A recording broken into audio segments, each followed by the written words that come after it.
Online dating can be a total minefield.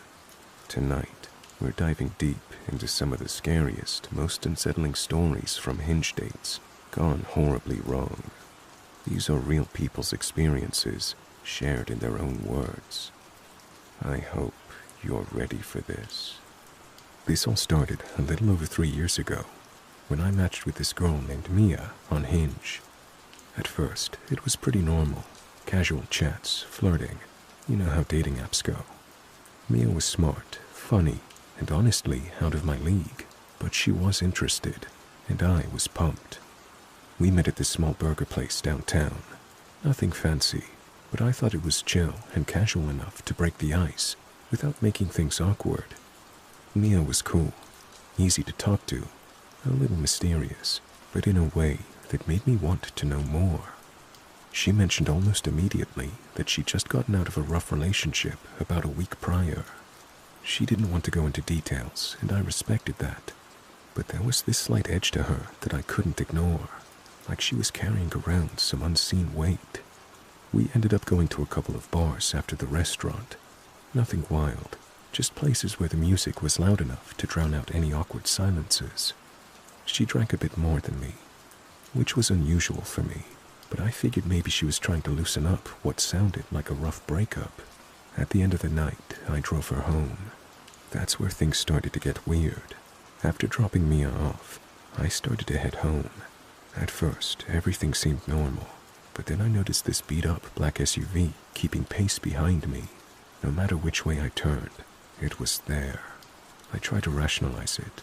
Maybe it was someone else heading home, or a coincidence. But as the blocks ticked by, the car stayed on my tail. I got this sinking feeling in my stomach. I couldn't shake the feeling that I was being followed. I didn't want to freak out, so I called Mia. She sounded tense and said, "Don't go home yet. I'll call you back." I started driving in circles, going past 2 police stations just to be safe, trying to lose the SUV without making any sudden moves that might escalate the situation. About 20 minutes later, Mia called back. Her voice was low, serious, and I could tell she was scared. She said, "Okay, you can go home now, but just act normal. Don't do anything weird." That advice felt like a bad joke at the time. Act normal, when I'm pretty sure some dude is tailing me because of her ex. Still, I headed to my apartment, hoping that things would calm down. When I pulled into my complex, I saw something that made my blood run cold. There were about 20 to 25 people hanging around the entrance, mostly Hispanic guys, some with visible tattoos, others just looking menacing as hell. They weren't exactly what I'd call friendly neighbors. Mia's cousin was there, someone she'd warned me about before. He was involved with a local gang, and from the story she told me in bits and pieces, this guy wasn't someone to mess with. Then there was her older brother, the guy who didn't belong to the gang, but clearly commanded respect from everyone there. I froze, heart pounding. I hadn't met any of these people before, and suddenly it felt like I was stuck in the middle of something way over my head. The brother caught my eye and said casually, "Hey man, how you holding up? You're good, just come inside." I didn't argue. I got inside as quickly as I could and locked the door behind me. But the group didn't leave. For the next 4 hours, I could hear their voices outside my door and in the parking lot. It felt like a silent stakeout, like I was under some kind of protective but terrifying watch. I tried not to panic, pacing my apartment, trying to make sense of what was happening. At 2 a.m., there was a knock on my door. It was Mia's brother. "That shouldn't happen again," he said flatly. "You understand?" I nodded, not trusting my voice. They left after that, but the whole night stuck with me. The fear, the silence, the weight of those eyes outside my door. The morning after that nightmare, I woke up feeling like I'd been hit by a truck. My head was pounding. My hands were still shaking from adrenaline, and I couldn't stop replaying everything in my head. I texted Mia first thing. She answered quickly, but her texts were short and tight. I could tell she was rattled. I said in a message, "Hey, last night, Thanks for warning me. That was way more intense than I expected. Yeah, sorry I didn't tell you everything before. I didn't want to scare you off, she replied. I get it, but man, I was seriously scared. It felt like I was in a movie or something, I said back.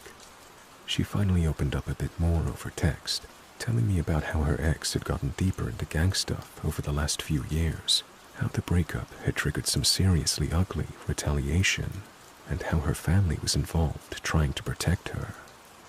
In the days after, I found myself constantly looking over my shoulder. Every unfamiliar car, every shadow outside my window had me on edge. Mia noticed, and it made her feel guilty. We ended up having some rough conversations, me trying to understand what she'd been through, and her dealing with the guilt of what her ex had done to both of us. At one point, I asked her if she thought this could end with violence. She was honest, saying it was possible, but the family had set boundaries, tough boundaries, and they were serious about keeping both of us safe. I appreciated that honesty, but it was hard to shake the feeling that danger was lurking just around the corner. After that night, everything changed between Mia and I. The fear and tension didn't just vanish. If anything, it got heavier.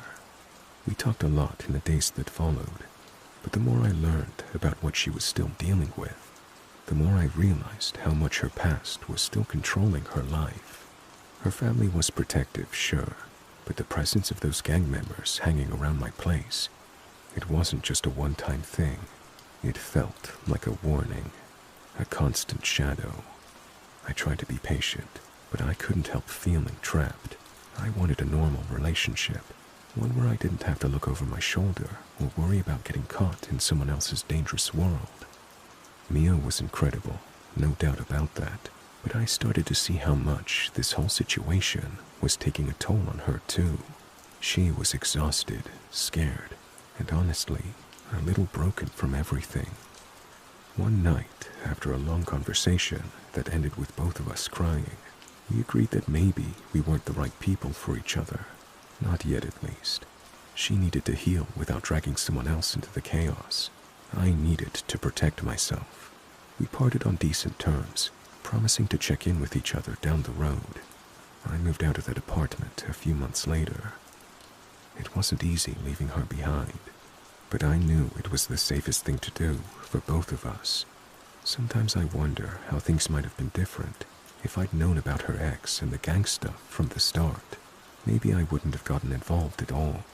But then again, maybe I would have missed out on meeting someone who was so resilient and real. If anything, that experience taught me to be careful and to listen to the red flags. I hope Mia is doing okay now, wherever she is. I hope she's safe and healing. And for anyone reading this on Hinge or any dating app, watch your back, trust your instincts, and don't ignore the things that feel off, no matter how good someone seems. Thanks for listening.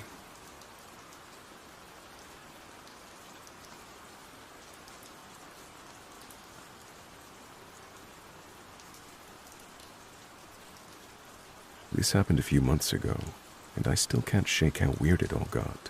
I was on Hinge for a while. I'm not gonna lie, after a bunch of lame dates, I was kind of over it. But then, I came across Lisa's profile. She looked like your typical girl next door type. Blonde hair, green eyes, cute smile. And she mentioned she's into true crime podcasts. I thought, hey, maybe we'll have something to talk about that isn't just, what do you do for work? So I liked one of her photos and sent her a message commenting on the podcast thing. To my surprise, she responded pretty quickly and seemed chill. We messaged back and forth for a couple of days, and it felt real easy. No weirdness or pressure. We set up a date for Friday night at this little coffee shop downtown. I got there early, nervously sipping my drink and hoping I didn't look like a total dork. Then she walks in, right on time, exactly like her pictures. We started chatting, and honestly, it was one of the best first dates I'd been on in a while. We talked about books, music, dumb stuff, the kind of stuff that makes you think, yeah, Maybe this could go somewhere. After coffee, we decided to walk around the neighborhood. The streets were quiet, just a little chilly. I was feeling good about the night. But then, we passed this sketchy-looking alley, and Lisa suddenly stopped. "Do you hear that?" she asked, voice low. I strained my ears, but I didn't hear anything beside normal city noise. "Probably nothing," she said, but I could tell something was off. That's when the night started to feel less normal. So we keep walking, but Lisa's kind of tense now. I'm thinking maybe she's just cold or nervous, but the vibe definitely shifted. We stick to the main street, but I can't shake the feeling something's off. Out of nowhere, Lisa grabs my arm and whispers, "Look." I glance over my shoulder toward the alley she pointed at. There's this guy, tall, wearing a hoodie pulled way down, face kind of hidden in the shadows. He's just standing there, motionless, like he's waiting for something. I'm trying to freak out, but also not wanting to make a scene. Lisa's staring at him too, her eyes narrowed. "Maybe we should just cross the street," I say. She nods quickly, and we dart across like two idiots. But then this guy suddenly steps out from the alley and starts walking toward us.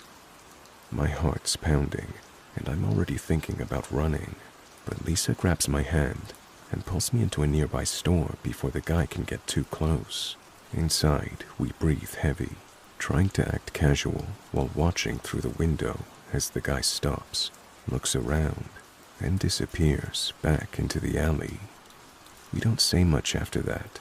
We finish the night quickly. She insists on walking me back to my car, but we avoid the dark streets and keep to the busiest routes. When I got home, I told myself it was just some random creep, nothing to stress about. But the whole thing stuck with me. It was like the guy was waiting for her, not me. I asked Lisa about it the next day, and she just said, "I've had some bad luck with weird guys before. I didn't want to freak you out." That's when I should have walked away. A couple days after that night, I'm still thinking about the guy in the alley. Lisa's been texting me like normal, but then weird stuff starts happening. At first, it's small things, like a message from an unknown number. No text, just a picture of the alley where the guy was standing. No caption, nothing. I asked Lisa if she knew anything about it. She just shrugged it off, said it was probably a prank or spam. But then the messages kept coming. Every day, sometimes twice a day, pictures of places she told me about, places I hadn't been but recognized from her stories. A photo of the coffee shop she mentioned loving, another of her favorite park bench. The last one was a selfie of her, except it was taken without her knowing, from a distance. I told her about those, and her face went pale. She said she'd been feeling like someone was watching her for a while, but she didn't want to tell me until she was sure she wasn't just paranoid. Then things got worse. One night, I got a text from Lisa's number. "I need help." Just that. I tried calling, but she didn't pick up. I messaged her back asking if she was okay, but no response. I was freaking out, pacing around my apartment at 2 a.m., trying to figure out what to do. Finally, I decided to drive over to her place. When I got there, the door was unlocked. That's when I realized this wasn't just some creep anymore. This was serious, and Lisa was in trouble. I wasn't thinking straight. I just barged inside, calling out Lisa's name, hoping she'd answer. The place was eerily quiet, except for the hum of the fridge. Then I heard it, a faint shuffling sound coming from the bedroom. My heart was pounding so hard, I thought it would burst. I crept down the hallway, trying not to make a sound. When I peeked in, the room was dark, except for the glow of Lisa's phone on the floor. Screen cracked, showing a bunch of messages from the unknown number. And then I saw him, the guy from the alley, standing by the window. looking like he was about to slip out. He hadn't noticed me yet. I didn't think. I yelled, "Hey, get out of here." He froze for a second, then bolted for the door. I chased him outside, but he disappeared into the night. I went back inside, found Lisa hiding in the closet. She was shaking, tears streaming down her face. She said the guy had broken in, tried to grab her phone, and she locked herself in there. We called the police and waited together, still shaking. They came to the conclusion that he must have been watching her for weeks, probably following her from when we met on Hinge. But I couldn't stop thinking, what if I hadn't shown up? What if this guy had gotten away with something worse? The cops took our statements, dusted the place for prints, and told us they'd put extra patrols around the neighborhood. They even suggested Lisa change her number and tighten up her social media privacy. I stayed with Lisa that night. We couldn't sleep, just kept replaying everything over and over. It felt unreal, like some twisted nightmare. We went through her messages together. I found out it was probably the guy that she'd been texting previous to me. He had sent some really creepy stuff, like he knew where she was before she even said anything online. He was obsessed, and the whole thing had been escalating slowly. Lisa kept apologizing, saying she should have told me more about what she'd been dealing with. I told her none of this was her fault. None of it. Over the next few weeks, the police kept us updated. They found the guy living in a halfway house, but his phone was off, probably trying to lay low. They said if he came near Lisa again, it'd be a felony. The whole thing changed how I saw online dating. I'm usually pretty careful, but this, it made me realize how easy it is for people to stalk and manipulate, and how quickly things can go from casual to dangerous. Lisa and I are still talking, but we're taking things slow. We both needed time to heal and feel safe again. So yeah, if you're ever on dating apps like Hinge, just please be careful. Trust your gut. If someone's weird or too intense, don't hesitate to block and report. And if something feels off, don't ignore it.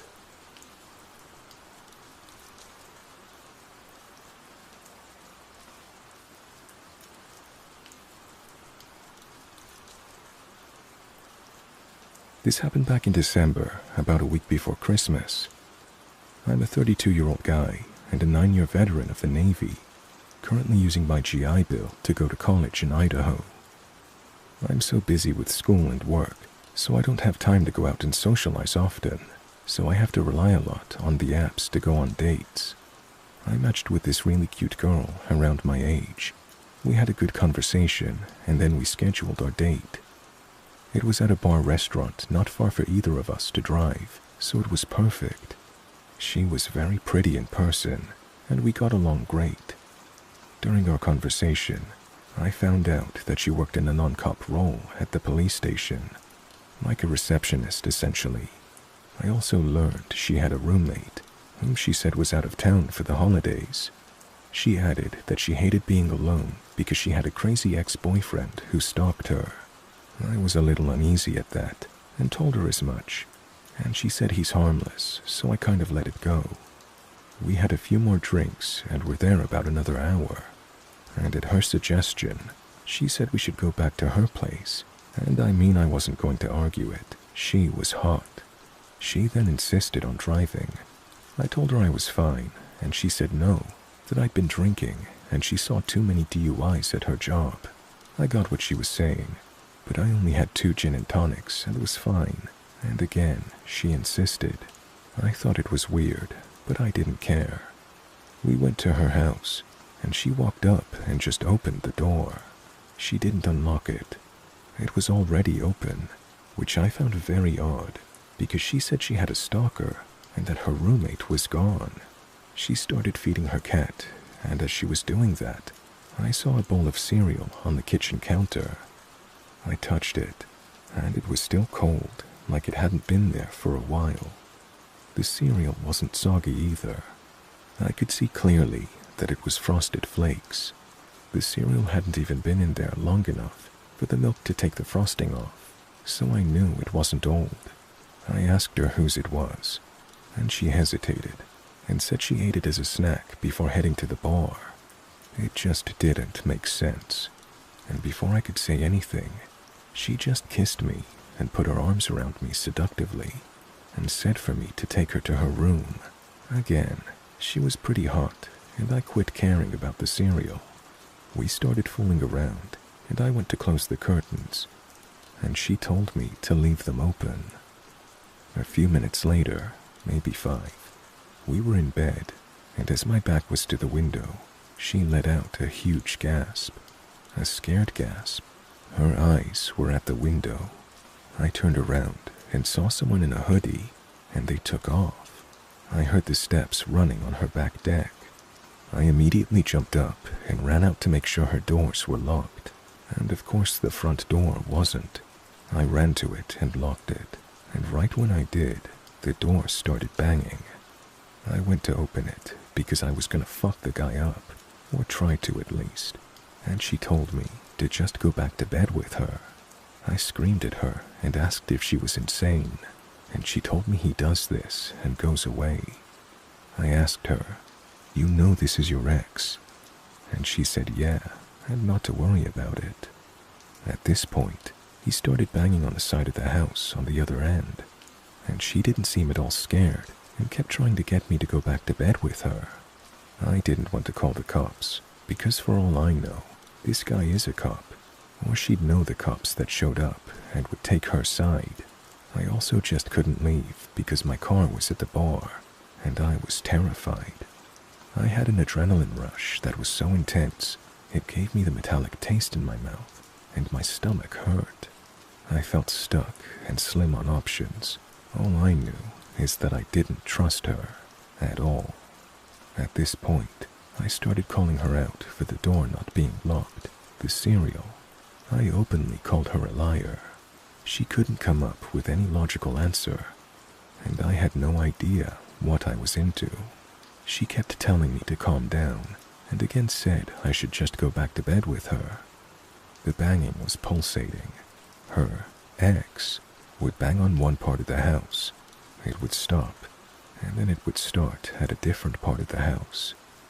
I shouldn't have done this, but my fight or flight was pretty much kicked in, and I told her, "If this is a robbery or some kind of setup, I promise I will kill you both." I'm not a hard ass or anything, but my fear told me to let her know that no matter what it was, they'd have a fight on their hands. I ordered an Uber off my phone when she wasn't looking, and I didn't tell her. I just kept arguing with her and asking her what was going on, hoping to just keep her talking and in the room. I stayed right next to the door so I could leave ASAP. Luckily, I never got my pants off, and my jacket and shoes were right by the door, so I was able to get dressed. The Uber showed up pretty quickly, thankfully, but the banging was on the front part of the house by the window, not 10 feet from the door. Without saying anything, I just opened her door and ran out as fast as I could. I saw the person running around the house and just kept running to the car. I got in and I looked back at the door, and my date was just standing there. It's only been a little over a month, but I honestly have no idea what the fuck I was into. I don't believe the story of just a girl with a crazy ex. Based off of the factors I told you, it feels like either a robbery or some weird fetishized cuck type of thing, or even worse, a trap to murder someone. I don't know. Definitely something I'm very mad at myself for. I mean, I'm a 9-year Navy vet and allowed myself to get into a situation like that. I reported her account in the Uber ride back to the bar, and I told the bartender as well, for if they ever saw her in there again.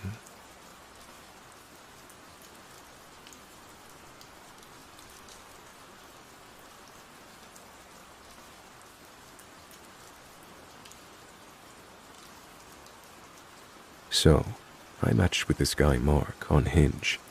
At first, everything seemed fine. He was charming, funny, seemed pretty normal. We spent a few weeks chatting, and I was honestly excited when we set up our first date. It was nothing fancy. Coffee, a walk in the park nearby. Fast forward to our second date, which was supposed to be casual drinks at some local spots downtown. At first, Mark was the life of the party, cracking jokes, smiling like everything was fine. Then, somewhere between the third and fourth drink, something shifted. He suddenly got quiet and pulled out his phone, his hand shaking a little. Then he whispered, "I think those guys by the door are watching me. They're waiting for me." I glanced over. Just some random guys chatting, nothing threatening, but he looked like he actually believed it. I tried to laugh it off. "Dude, it's just a bar. No one's out to get you." But he wasn't having it. He kept checking his phone like he was tracking something, kept saying, "We need to get out of here, now." I told him maybe we should head back to my car. It was parked a little ways off, and I figured a walk might clear his head.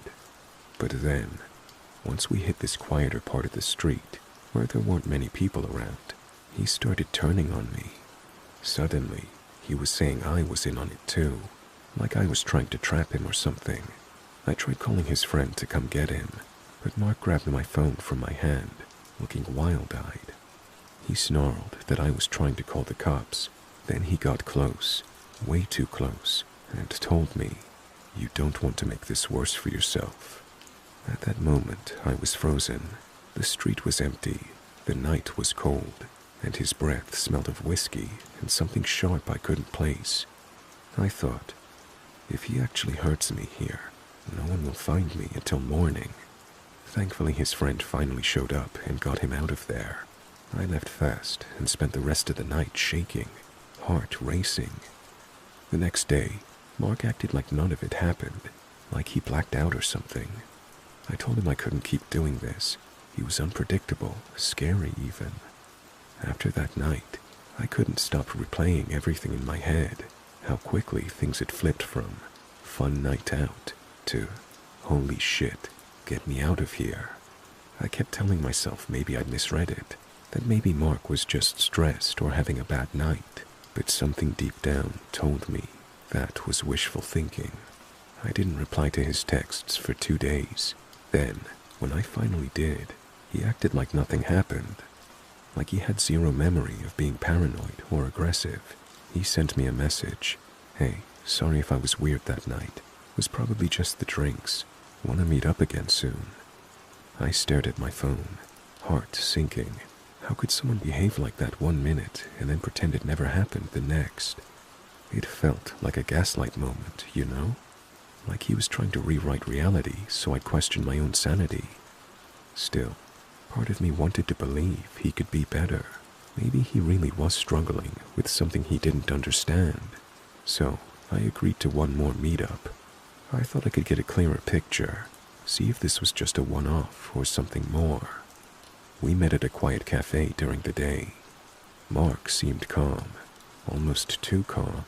I asked about that night, gently, and he shrugged, said he remembered bits and pieces, blaming the drinks again, but his eyes kept darting around, like he was scanning the room for threats I couldn't see. Then, out of nowhere, he got this twitch in his jaw and muttered, "You don't know what it's like. People following me, watching me. I can't trust anyone." I asked who, but he shook his head and changed the subject. It wasn't paranoia anymore. It was something darker, something inside him that felt broken. That was the moment I realized I was in way over my head. This wasn't just a bad night or a rough patch. It was a warning sign. The charming guy I met on Hinge was masking something volatile, something I didn't want to get tangled in.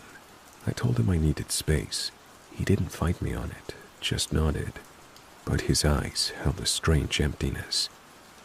That night, I changed my locks. I deleted my profile, and I started sleeping with my phone by my bed, ready to call for help if I ever saw him lurking outside. Because deep down, I knew, sometimes, the real horror stories don't come from ghosts or monsters. They come from the people you think you can trust. After I cut things off with Mark, I thought I could breathe again. I told a few close friends what happened, and they were supportive, but also kind of concerned. Like, you're lucky you got out when you did. And honestly, I didn't really feel lucky at the time. I felt like I dodged something that could have gone way worse. But then the weird stuff started happening. At first, it was small things. I'd see a shadow out of the corner of my eye when I was walking home late. My phone would buzz with unknown numbers, but no messages. Once, I got to my apartment building and noticed a car idling nearby that looked familiar. Too familiar.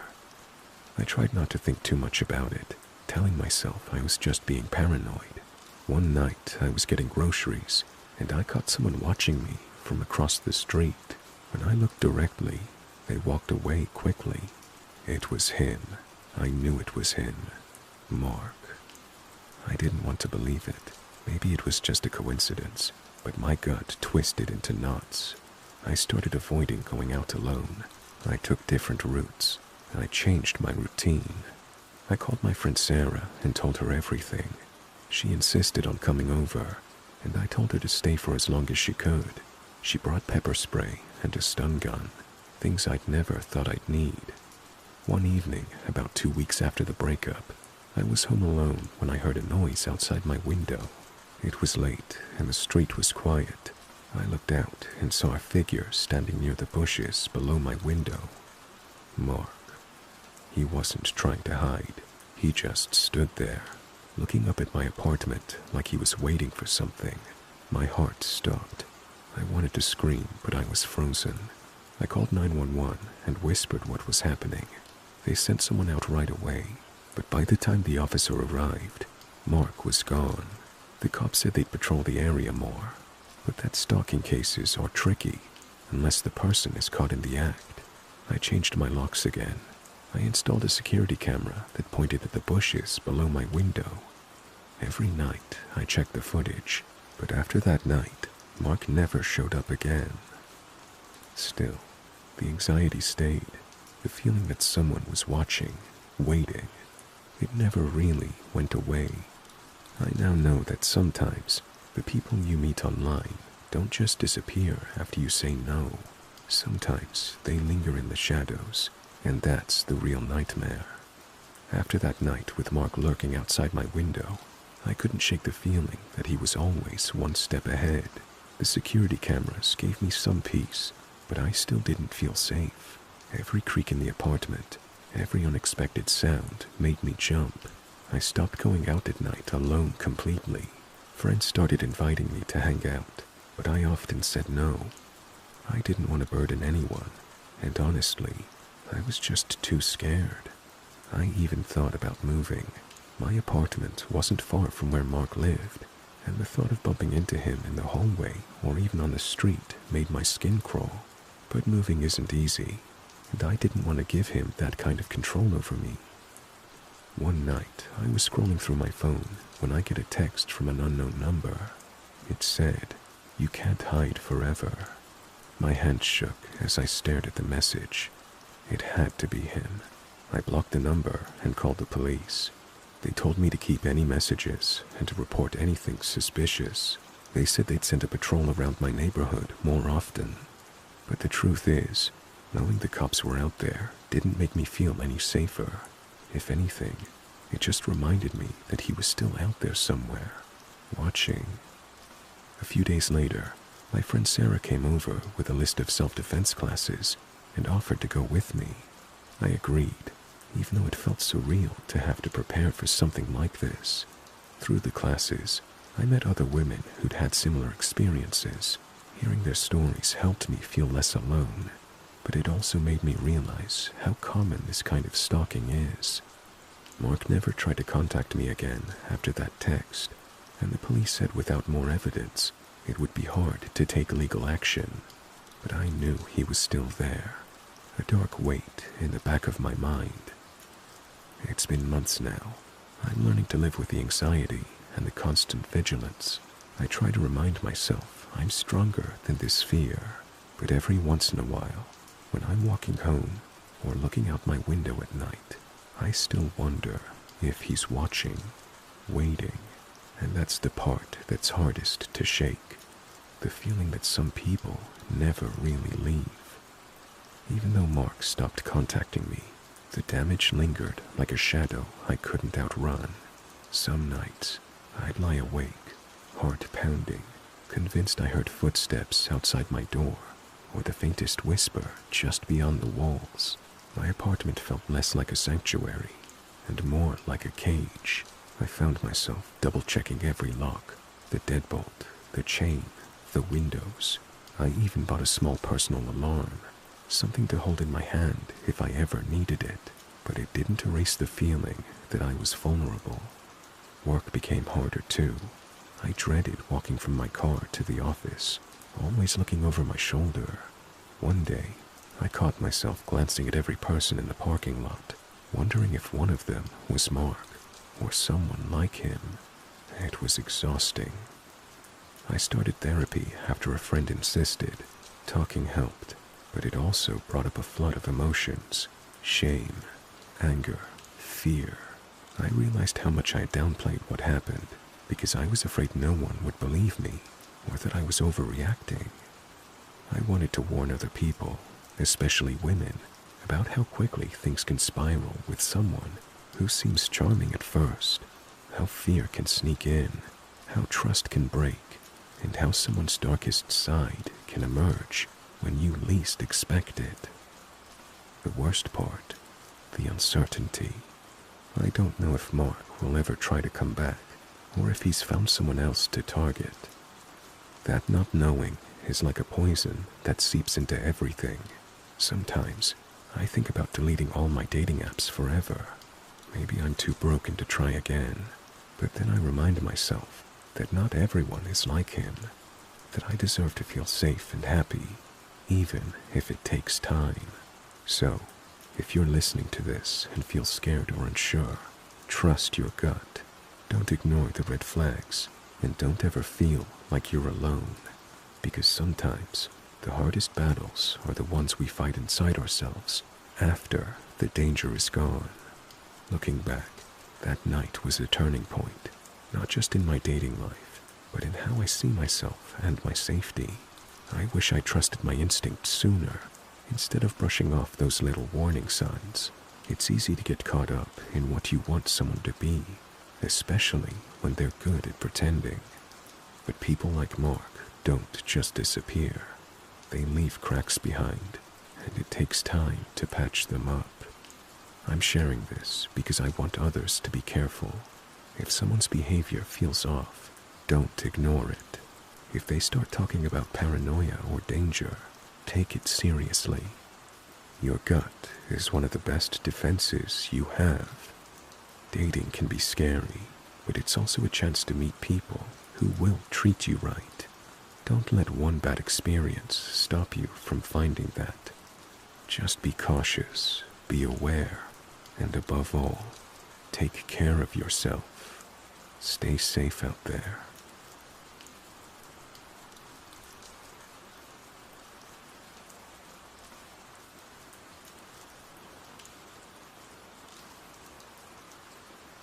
This happened a few years ago, but it still rattles me to think about it. I'm not exaggerating when I say it felt like something out of a psychological thriller. I'm posting this partly because I still get weird feelings about it sometimes, and partly as a heads up to anyone who ever gets that gut feeling that something's off. Please trust it. So, for background, I met this guy, Chris, on Hinge. He seemed nice enough, charming, articulate, funny in that dry, sarcastic way that I like. He had a good job in IT, his own place in a nice neighborhood. No red flags I could pick up on right away. We started dating, maybe once or twice a week, and he always seemed normal. Not overly pushy, not too intense, no love bombing, if anything, a little reserved. Honestly, I was the one more unsure, because he was kind of private and low-key, but I chalked it up to him being introverted. After about a month of this, he invited me to stay over for the first time. I'd been to his place before for dinner once, but never stayed overnight. So we hang out on a Friday night, cook dinner together. Well, he cooked. I offered to help and he said no. Just relax. Watched a movie, cuddled a bit, slept together, and went to bed. Nothing weird. If anything, I remember texting a friend saying it felt like a turning point, like maybe we were going to become a more serious thing. Then the next morning, and this is where it gets nuts, he gets up early for work. I was off that day. He gets dressed and tells me to just sleep in and relax. He tells me, "You can hang here as long as you want. I'll be back by 5. "Okay, thanks. I might just chill for a bit, then head out," I replied. "No need. Just stay inside, all right?" he said, smiling. It didn't really register at the time. I was groggy, still half asleep. He kissed me goodbye and left. About an hour later, I was fully awake, had made some coffee, and decided I'd just go home, take a shower, and get on with my day. As I went to open the front door, well, it wouldn't open. I figured maybe it was sticky, so I pulled a bit harder, and eventually, to my disbelief, realized it was locked. Obviously, this struck me as weird. I tried to open the deadbolt and doorknob. Neither budged. I went to the back door, also locked. Door into the garage, same thing. This is where I began to feel quite panicked. I looked around the house for maybe a key to the back door, but I noticed some key hooks in the front room, and they were empty. Okay, so this is weird. I was finding it harder to rationalize that this was a mistake on Chris's part at this point, and I was scared. I just wanted out, so I tried a few windows. Some had screws drilled into the frames, and the rest were the crank-open kind that wouldn't open wide enough for a person to fit through. I started thinking maybe I missed something. Maybe there's a key or a code I didn't know about. I knew I had little choice but to text him. "Hey, I think I'm locked in. I can't open the front door," I messaged. His reply came 5 minutes later. "Yeah, I locked it before I left. Just stay inside. You're not allowed to go out when I'm not home." Excuse me, what? I stared at that message like it was written in another language. Not allowed to go out? Who says that to a grown adult? I genuinely thought it was a joke at first, like maybe he meant it in a ha-ha, just stay safe kind of way. I responded, "Are you serious? I need to leave." No reply. I called him. No answer. Left a voicemail. Waited 10 minutes. Called again. Nothing. I started to panic. Like legit, heart racing, full body sweat panic. I realized I was completely alone in a house I could not get out of. I checked every possible exit again, and this wasn't just, oops, I accidentally locked the door on my way out. No, this was intentional. He used actual keys to lock every exterior door, and then took the keys with him. I was locked inside, like a damn pet. At this point, I'm freaking out. I don't know his neighbors, I don't have their numbers, and I don't want to draw attention by banging on windows. I couldn't climb out without breaking something, and I didn't know if I'd even be able to do that without getting hurt. He lived in a raised bungalow, and the windows were small and high up. Eventually, I found a tiny toolkit in a laundry cabinet. I kid you not, I pried the frame off one of the side doors until I could slide the bolt back. It took me almost an hour. My hands were shaking, and I was honestly scared he might come back before I got it open. When I finally got the door loose and slipped out, I felt like I just escaped a hostage situation. I ran down the driveway and didn't stop until I was at the end of the block. I called a friend, told her everything, and I stayed at her place for the next 2 days while I processed what had just happened. I blocked Chris immediately on everything. He never tried to contact me again, which almost makes it creepier, like he either realized how messed up it was or maybe just didn't care. I still don't know what his endgame was. Control, some delusional fantasy about protecting me, or something darker. I reported the incident to the police because I was afraid he would do this to other women. I remember being so embarrassed at the time that I had found myself in that situation, but looking back now, I realize it wasn't my fault, and it wasn't normal, and in fact, The officer told me as much, that it was a serious offense and they would follow up. I'm still deciding whether to press charges because I really don't want to see him again. I know it's the right thing to do, but I am scared. If you take nothing else from this, let it be this. Whether you've known them for 4 days, 4 months, or 4 years, if someone tells you you're not allowed to do something basic like leave a house, that's not love. That's control. That's dangerous. Even if they seem perfectly normal, trust yourself when something feels off.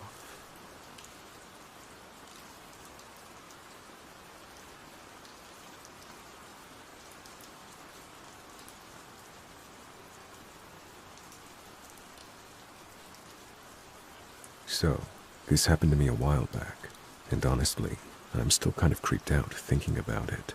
I met this guy, Jason, on Hinge. We'd been chatting for a couple of weeks.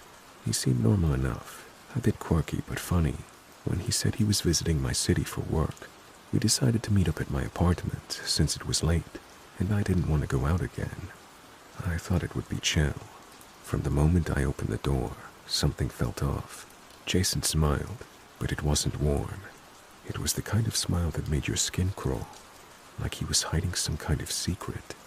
I tried to brush it off, thinking maybe I was just nervous. He kept making these weird remarks about how perfect my skin looked, but said something like, "It's a shame all that beauty is just surface level. I bet there's a darker side hiding underneath, like everyone has." I should have kicked him out right there, but I wasn't prepared for the confrontation, and I stupidly told myself it was a compliment that came out way creepy. When I finally did suggest he leave, mentioning that I had an early start, he seemed reluctant. He asked if he could crash on my couch because he missed the last train. I didn't want to be rude, so I agreed, but I locked my bedroom door before going to sleep. Something told me to. Around midnight, I started hearing noises, footsteps, shuffling, like someone was moving around in my apartment. I froze. Then there was a knocking at my bedroom door. It was Jason. He said he needed help with something, but I just didn't feel safe opening up. My gut screamed at me to stay put, so I ignored him. Morning came, and I cautiously checked the place. Jason was gone, but my bathroom was covered in aluminum foil. I mean the entire bathroom, walls, sink, even the toilet. I still don't know why. It was like some weird prank, or sign that he invaded my space way more than I realized. I was terrified for days, changed my phone number, but every noise made me jump. I reported it to the police, but since nothing was broken or stolen, they said there wasn't much they could do. It's been months since, and I'm really careful about who I let in, even if they seem nice online. Lesson learned the hard way: trust your gut, and never invite someone you barely know into your home. After that night, I felt like I couldn't even be alone in my own home. I kept thinking, what if he'd come back? What if he'd done something worse? The foil in my bathroom felt like a weird warning, or just proof that he had no respect for boundaries. I started changing my daily routines, coming home during daylight, asking friends to stay over, even installed a little security camera by my front door. The paranoia was real. Every time my phone rang or I heard a knock, my heart jumped out of my chest. I told a couple of close friends what happened, and they were shocked. Some urged me to file a police report, but I told them that I did. I've since blocked him everywhere.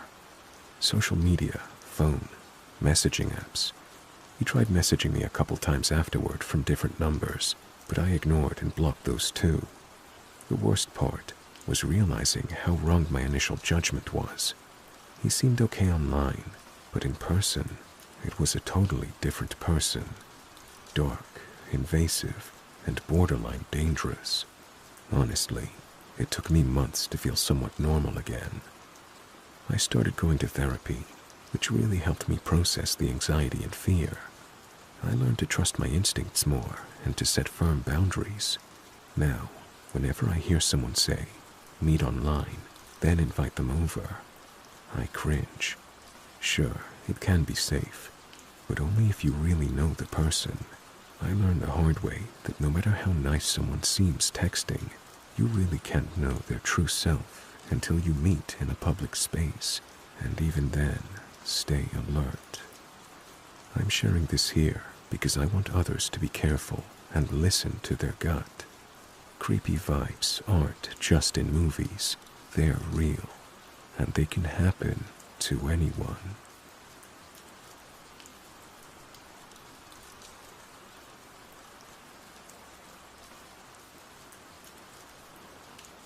This happened when I was a kid, back in the late 70s. It's something I never really thought much about until I got older. But looking back now, it was definitely one of the creepiest things I've ever experienced. We lived in a small suburban neighborhood, and it was a different time, you know? The back door was usually unlocked. The kids played outside without anyone worrying too much, and you could leave your car running for a minute without thinking twice. It wasn't unheard of for neighbors to just pop in unannounced, especially if they were friendly or lived next door. But this one neighbor, he was a bit off, shall we say. His name was Jim. He lived 2 doors down and was always hanging around in his front yard, waving at people, always way too friendly. But he had this weird habit of just walking into our house. I'm talking about walking in like it was his own home. No knocking, no waiting for someone to answer. He just let himself in, and sometimes he wouldn't even announce himself. This wasn't a one-time thing. At the time, I never thought my parents were too bothered by it. They didn't really speak to me about it, and it wasn't until years later that I understood how weird and invasive that behavior actually was. The most bizarre incident, though, happened one afternoon when my dad was in the garage. My dad had been fixing the car. I was in my room, probably playing with my toys or reading a comic book, when I heard the back door creak open. The latch clicked, and then I heard footsteps, heavy ones. I didn't think much of it at first, just assuming my dad had come back in. They didn't sound like his footsteps, though. Then I heard in my dad's voice, loud and sharp, like he was talking to someone he didn't expect. "Jim, what the hell are you doing here?" I rushed into the hallway to see what was going on, and that's when I saw him, Jim, standing in the middle of the living room, casually leaning against the armrest of the couch, sipping a can of beer. My dad was in the doorway from the hallway, wearing his work clothes and looking completely stunned. There was this weird tension in the air, like neither of them knew what to do next. My dad's face was a mixture of confusion, frustration, and just a tad bit of anger. Jim didn't even flinch.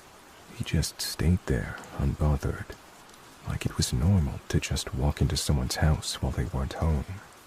He gave my dad a half smile and said something like, "Hey, just thought I'd drop by and see how you were doing."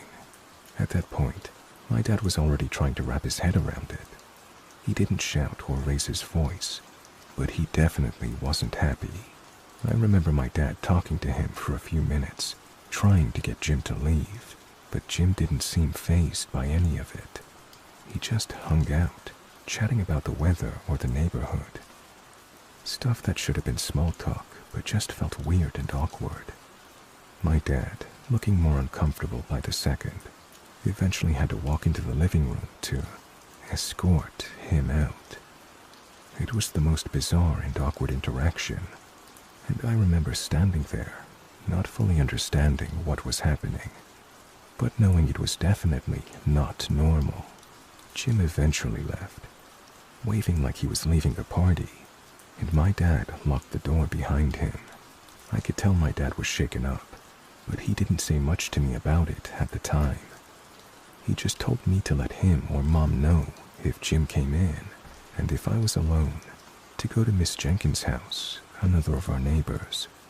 A few weeks later, I noticed my dad started installing a fence around the backyard with a locked gate.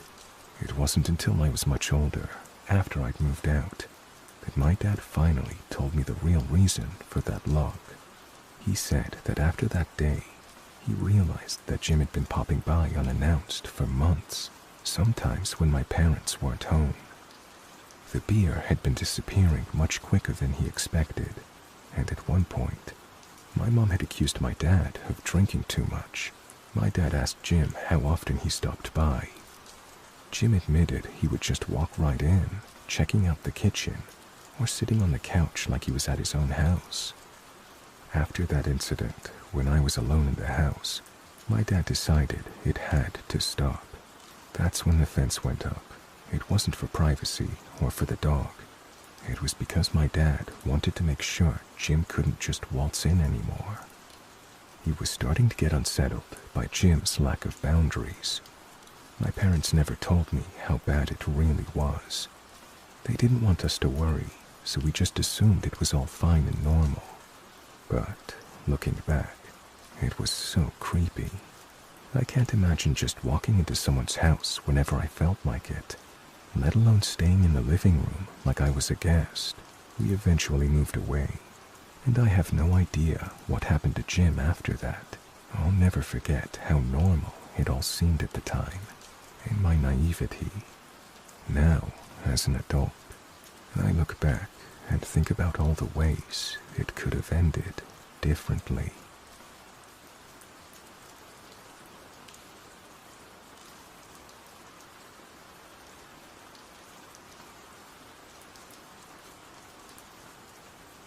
This happened when I was around 12, so early 2000s. We lived in a pretty average neighborhood. Middle class, quiet, not the kind of place where anything dramatic usually happened.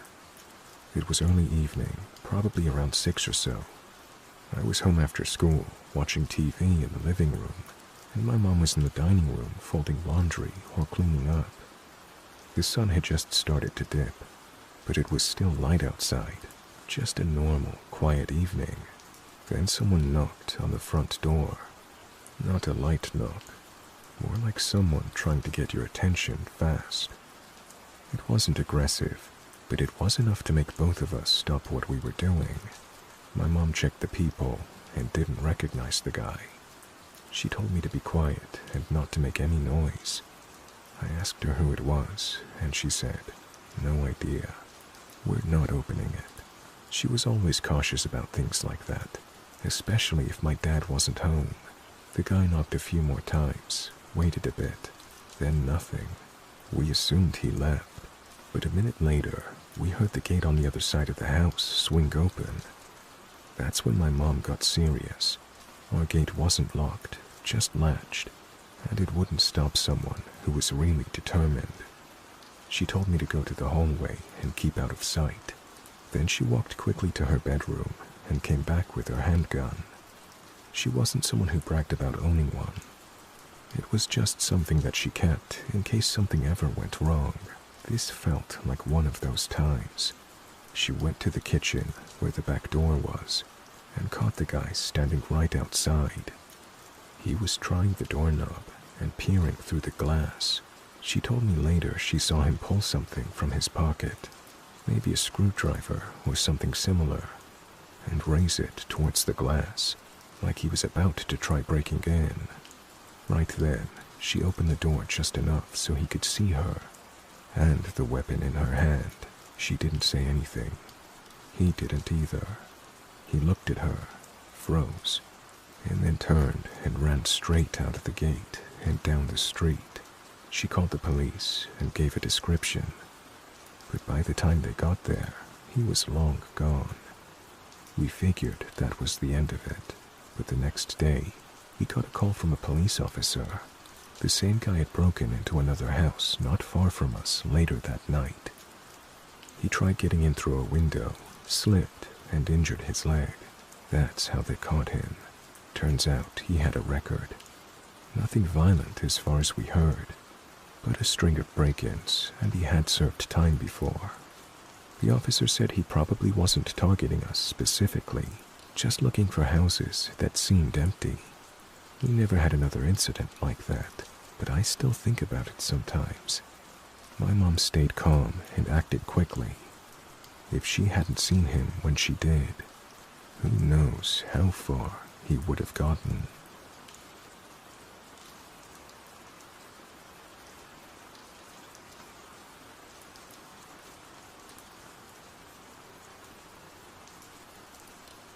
This didn't happen to me directly, but to my aunt a couple of years ago. She lives in a quiet residential neighborhood, one of those older suburbs with long, narrow lots, fences between the houses, and big backyards. The kind of place where people don't worry too much about locking their doors in the middle of the day, which, as we found out, isn't always smart. It was around 3 p.m. on a weekend. Broad daylight, totally normal afternoon. Her house has a detached garage in the back and a little outdoor kitchen set up near the back patio, where she was preparing some food. I think she was making something on the grill for a family dinner that night. Her phone was inside, so she wasn't distracted, and because of how her backyard is set up, with a big privacy fence and a few trees, she didn't hear anything coming from the house. After being outside for maybe 20 or 30 minutes, she walked back into the house through the back door, which leads into the kitchen. From there, her living room is just a few steps away, and visible through a wide archway. That's when she saw them. 2 men in the middle of carrying her TV out of the house. She said they were halfway across the living room, holding the flat screen between them. They hadn't heard her come in, and as soon as she stepped through the door and saw them, there was a frozen moment where everyone just stared at each other. Then she screamed, like full-throat, terrified scream, and the men both panicked. They dropped the TV right there on the hardwood floor, shattered the screen and parted the frame, and then they ran, straight out the front door, leaving it wide open. She was shaking so badly she could barely dial 911, but she managed to. The police arrived pretty quickly and took a report. They checked for fingerprints, canvassed the neighborhood, and pulled what they could from the doorbell cam, which unfortunately hadn't caught them entering, but it did get them running out. There were no plates on the car, no clear shots of their faces. They were never caught, as far as we know. It seems like they'd been watching the house and assumed no one was home. Probably saw her go out back and didn't realize she was still on the property. The weird part is that they must have come in through the front, possibly even knocked first. There was no sign of forced entry. It's likely the front door was unlocked, which she's never done again since. What stuck with me the most was how fast it all happened. In broad daylight, a quiet neighborhood. She was home the whole time. No one expects to walk into their own house and see strangers trying to rob it. Since then, she's upgraded her locks and actually keeps the door locked. She still gets nervous when she's home alone, especially if she's in the backyard for too long. Just a reminder, lock your doors, even in the middle of the day. And maybe glance inside before you walk in.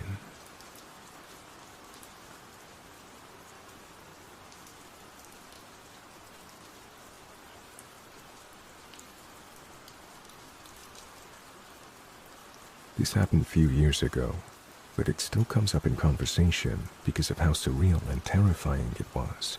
One of my closest friends lived in a rental house with 3 other guys while they were all going to school. It wasn't a great neighborhood, but not terrible either. Just kind of worn down and loud. Mostly students, some older folks, and a few sketchy houses scattered in. You get the picture. Anyway, it was around 11 p.m. on a weeknight. Not a weird time for people to stop by their place. There was always someone coming or going. I wasn't there that night, but I heard about it the next morning directly from my friend, and he was still visibly shaken up. So, here's what happened. He was in his room playing video games or watching YouTube or something when someone banged on the front door. One of the guys he lived with opened the door without really thinking. That's when 4 men pushed their way in fast, like they weren't messing around. One of them had a gun, and immediately shoved it into my friend's neck, pushing him up against the wall in the hallway. They didn't scream or make threats. They just said something like, "Where are the drugs?" It wasn't a question, it was an assumption. Like they were sure that's what they'd find. My friend kept saying, We don't have anything like that, I swear." He offered to let them take whatever they wanted, money, electronics, anything.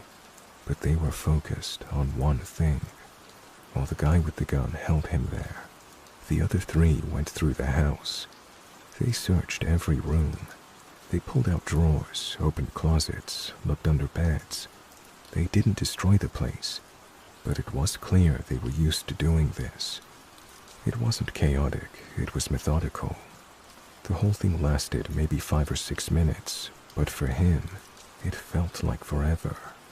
Eventually the guys realized they weren't going to find what they were looking for. One of them said something like, "This isn't it," and they started filing out. Just before the last one left, he looked at my friend, still frozen against the wall, and muttered, "Sorry," and then walked out. They didn't call the cops right away because, honestly, they were all kind of in shock, and also kind of paranoid. Because even though they didn't have drugs, friends did sometimes bring blunts around when they had parties. They did eventually report it, but nothing ever came of it. No arrests, no follow-ups, just a report in a system somewhere. The running theory, and what the cops seem to think too, is that the guys were looking for someone else. Probably a house down the street or around the block. Maybe someone had moved out and my friend's group moved in recently. Or maybe they just got bad intel. Either way, it was a case of mistaken identity. It could have gone so much worse. No one got hurt, nothing got taken, and the gun never went off. But the psychological effect of that night stuck with everyone in that house. For months after, they were all paranoid about every lock on the door. They installed a camera. One of the guys moved out within the year. It was one of those moments where reality just snaps.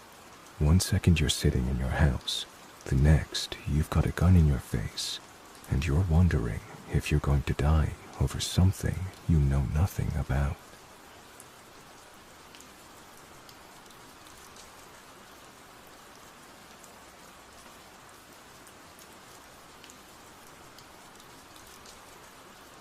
This happened when I was a teenager, probably around 15 or 16.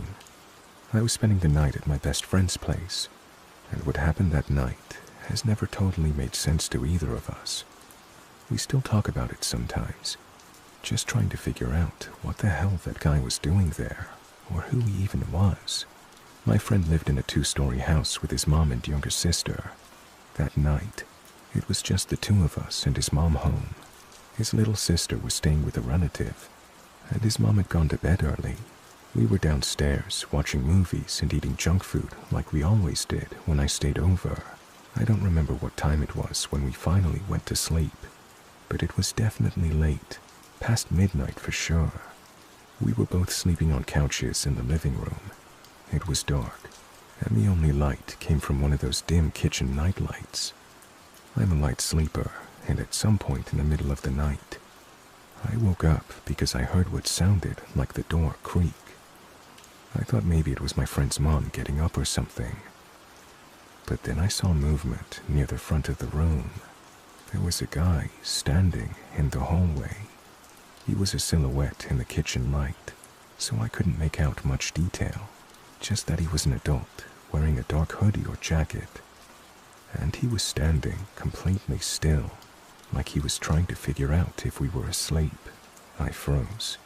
I didn't know if I was dreaming or not at first, and I didn't want to wake my friend in case I was just being paranoid. But then the guy took a step forward into the room, and I saw him more clearly. He looked surprised, like he hadn't expected anyone to be there. And then my friend stirred. He must have sensed something too, because he sat up and said, "Who the hell are you?" That's when everything went sideways. The guy lunged toward my friend without saying a word. It was this weird, panicked moment where no one knew what was happening. My friend tried to stand up and push him off, and I jumped to my feet too. But I didn't know what to do. He was already on top of him, grabbing at his arm. Then the guy bit him hard. My friend screamed. I mean, not just yelled. He screamed. I pulled the guy off as best as I could, and as soon as I did, he bolted. Straight out the door, gone before we could even register what had just happened. The whole thing was maybe 30 seconds from start to finish. We locked the door immediately after, turned on every light in the house, and woke his mom up. She called the police and took my friend to urgent care. The bite was bad. He needed multiple stitches and antibiotics, but thankfully he healed up fine eventually. Police came and took a report, but they never figured out who the guy was. No prints, no signs of forced entry. It's possible the door was unlocked. We honestly don't remember. The only description we could give was vague. Adult male, dark clothes, medium build, maybe in his 30s. It all happened so fast. We never saw him again. Nothing else like that ever happened in that neighborhood, as far as we know. The cops thought it might have been a drug thing, or someone confusing the house for somewhere else. Maybe he thought it was empty and was trying to steal something. Or maybe he was just off. It's the fact that we don't know that still unsettles me. Who breaks into a house, sees two teenagers sleeping in the living room, and the first thing they do is go for them and bite one of them? The whole thing has faded into that strange, blurry part of memory where it feels like a bad dream, until you remember the scar on my friend's forearm and the police report that proves it wasn't.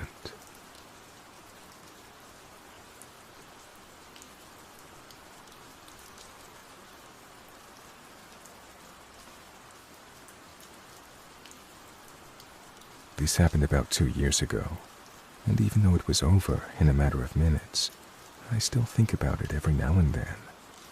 Mostly what could have happened if I hadn't woken up when I did. For a bit of background, I worked at the time, night shifts at a distribution center, so my sleep schedule was totally flipped. I'd usually get home at around 6:30 a.m., eat something quick, maybe watch a bit of TV, and crash by 8. This was a Tuesday, middle of the week, nothing unusual. I was dead asleep when it happened. No dreams, no noise, nothing that consciously woke me up. Just one of those weird moments where you suddenly open your eyes for no reason. I remember laying there for a second, groggy and disoriented, then getting up to get a drink of water from the kitchen. That's when I saw them, 2 guys, one kneeling and one standing, both outside my sliding glass door, working on the lock with what looked like a screwdriver and maybe a crowbar or some kind of thin pry tool. My kitchen opens right onto my small backyard, and the sliding glass door is partially shaded by a privacy fence, so it's not easily visible from the street. For a few seconds, I just stood there, half asleep, not fully registering what I was seeing. I think my brain tried to explain it away at first. Contractors, neighbors. Then it hit me like a jolt of caffeine. They were trying to break in, right at that moment, right in the middle of the day. I didn't say a word, just backed up slowly, went to my room, and grabbed a 12-gauge shotgun that I kept in the closet for home defense. Still in my underwear, mind you. No shirt, no shoes, but plenty of firepower at my service. So there I was, just me, my gun, and a rapidly increasing heart rate. I walked back into the kitchen as quietly as I could and opened the side door that leads out to my driveway. As I did, I heard a car horn start honking from across the street. Their getaway driver must have seen me through the window or mirror or something, because the second that horn went off, the 2 guys bolted. They didn't even stop to grab their tools. They just took off through the gate and sprinted across the street.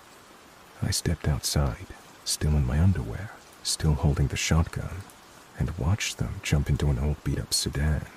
The driver punched it, tires screeching, and they peeled out so fast. I couldn't even catch a full plate number, just a partial. I didn't fire, didn't have a reason to, and honestly, I was shaking too much to trust myself with it anyway. But I stood there like a lunatic, barefoot and half naked, watching them disappear. I called the police after I calmed down. They came out, took a report, and collected the screwdriver the guys had dropped. They dusted the sliding door, but didn't find much. No real leads, and I never heard any updates after that. The officer said the method was typical of quick daytime break-ins. Target houses that looked empty during work hours. Get in and out fast. What gets me is that they were already halfway there when I woke up. The latch was scratched up. You could see where the frame had started to give.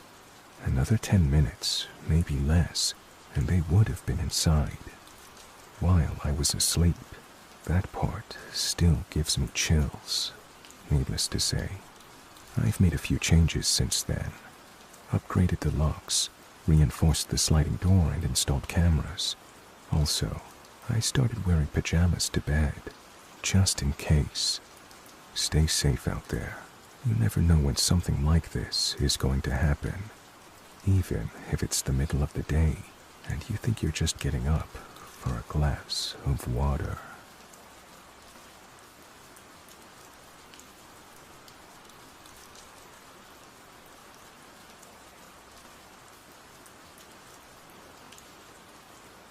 This happened about 5 years ago, and I've never talked about it online, but I think about it more than I care to admit. I'm posting it now because I saw a story here that hit way too close to home. To set the scene a bit, I'm a pretty big guy, 6'3", just under 240 pounds. I played football all through high school and part of college, until an injury ended that chapter. I've stayed in shape since then, not for sports, just because I like feeling strong and capable. I never thought I'd end up using that strength like this. It was around 3 a.m. on a weeknight. I live alone in a one-story house in a quiet suburb, not far from where I grew up.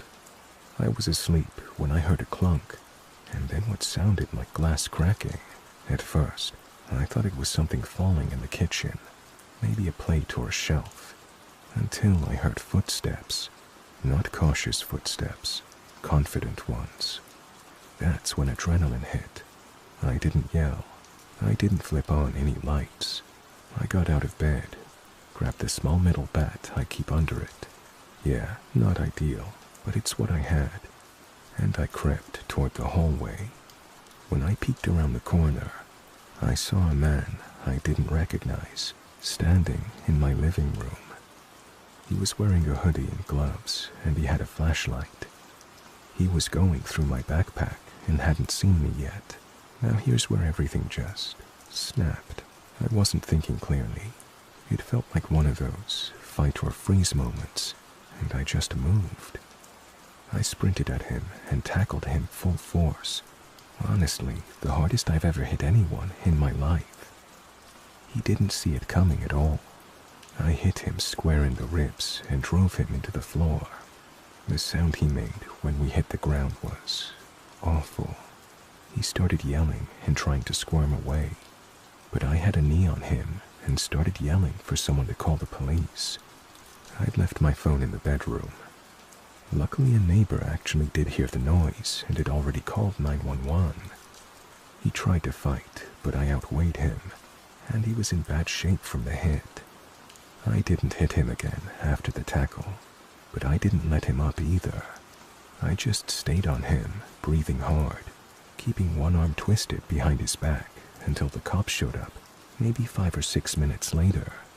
But it felt like an hour. Turns out, I broke 2 of his ribs and fractured his orbital bone. He had a screwdriver on him and a folding knife in his hoodie pocket. Neither were drawn, but they were there. The police said he entered through my kitchen window by prying it open with a crowbar, which he left outside. He had a record, 2 prior convictions for burglary and a drug charge. They hit him with felony burglary, possession of burglary tools, and a few other things. I had to testify later, which sucked. Seeing him in court after everything was surreal.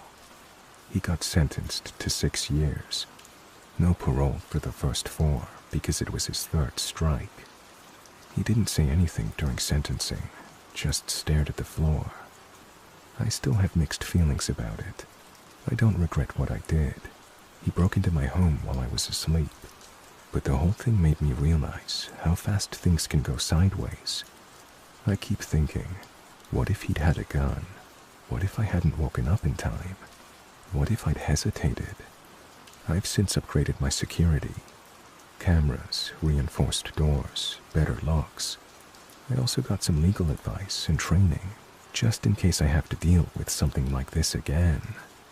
Anyway, if you've ever thought, that kind of thing doesn't happen around here, trust me, it can. And it feels very different when it's in your house, your space, and your life on the line.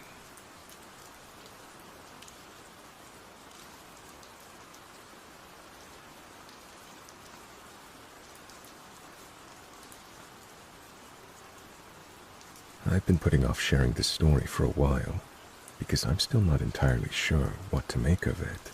It's been several months since it happened, but the unease still lingers in the pit of my stomach. I'm a 27-year-old woman who lives alone in a small townhouse, tucked away on a quiet street. It's a nice neighborhood, not a lot of foot traffic, mostly families and elderly neighbors. I feel safe there, and I've always been a little vigilant about security. Motion lights, a couple of cameras, a doorbell cam. I always lock up, check windows, and I make sure to lock the bathroom door when I shower, even though no one's around. One Saturday, I was home alone, cleaning and catching up on laundry. I decided to take a long, hot shower around 6 p.m. I was in there for about 15 minutes, maybe a bit longer. I was just trying to relax. The bathroom is pretty small, and the shower is on the corner next to the only window in the room.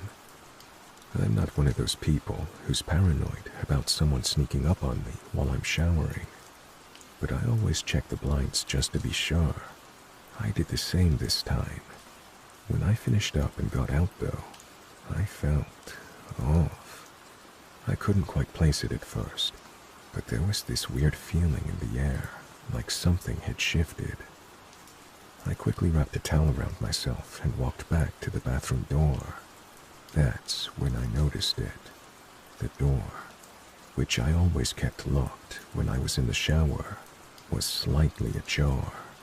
I froze. I'm pretty sure I locked it, but now I wasn't sure. I stepped out into the hallway, glancing around the apartment. The place was silent. Nothing seemed out of place. Still, I felt the hairs on the back of my neck stand up. I was about to go check the door again when I noticed something in my hallway. A small muddy footprint on the right in front of my bathroom door. It was still fresh, still wet. I immediately panicked, and my first thought was to check the windows. Nothing looked disturbed, but that didn't make me feel any better. Someone had been inside. I called a friend, and she talked me down, but I still couldn't shake the feeling that someone had been there. I checked my security camera footage, just to reassure myself that no one had entered through the front door or back gate. What I saw made my stomach drop.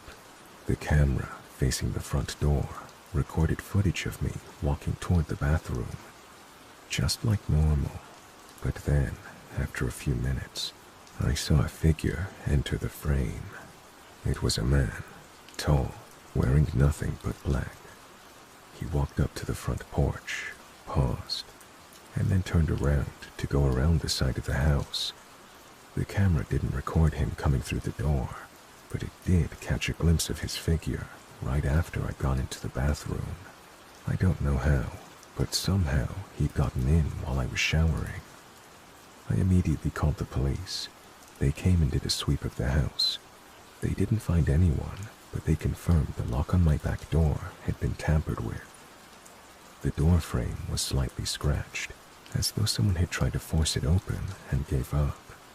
There were also a couple of handprints on the window that I hadn't noticed before. Here's the scariest part. I showed the officer the footage from the previous day or so, and to my absolute disbelief and horror, we watched as the man in the black clothes entered at 6 p.m. Noticing that, this followed my entering the bathroom again. The officer asked if I had a routine, and I remembered the ringing in my ears as I told him that, yes, I usually had a shower at 6 p.m. after I returned from work. He told me it seemed like the intruder only entered when I was in the shower. The police believed that he'd been watching me from outside, waiting for the right moment when I was most vulnerable, and then quietly slipped in when I was distracted by the water. Ever since then, I've been more vigilant, and I even moved out to stay with a friend for a while. I also installed better locks and upgraded my security system, but the thought of someone watching, waiting for that moment when I was completely unaware, it chills me every time I think about it. And I still don't know how he knew what time I showered. The police suggested that I better cover the window in the bathroom, or to consider if anyone I'd had a close relationship with might be doing this. I had a few exes, but I haven't had contact with them for some time. Honestly, this keeps me awake at night, and I have decided to move as soon as I can get out of my lease.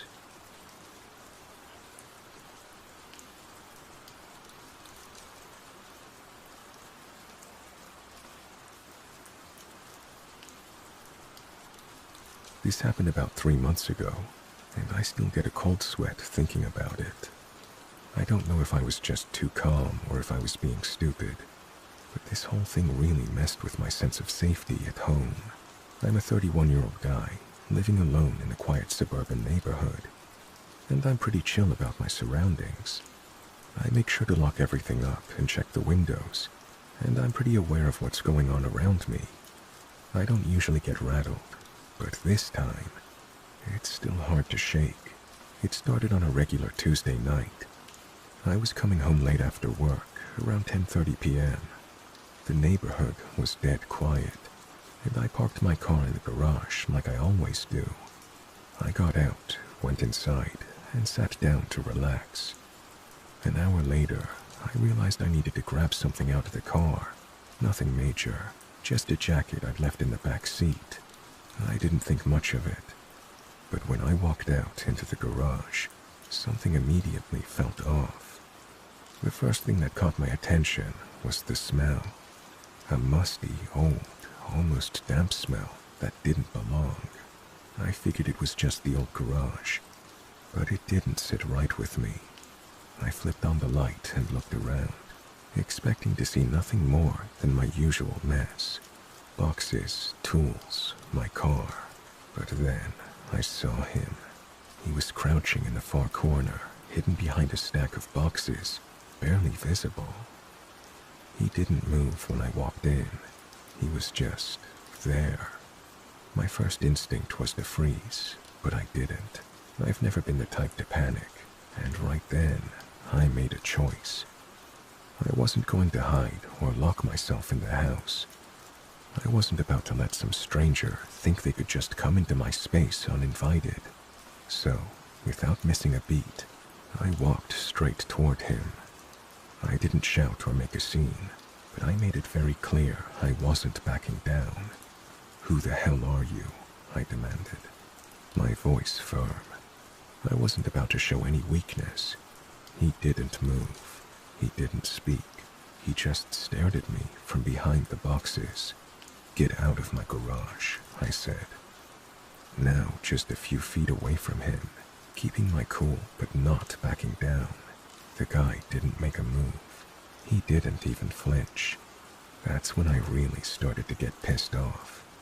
"Are you seriously going to make me drag you out of here?" I asked, stepping closer. I wasn't playing games anymore. I wanted him out. And if he didn't leave on his own, I was ready to force him out. That's when he finally moved. He stood up slowly, his hands raised as if he was trying to show he wasn't armed. "I'm not here to hurt you," he muttered, but his words did nothing to ease the situation. I didn't care if he wasn't armed. This guy was in my space, hiding in my garage, and that alone made him dangerous.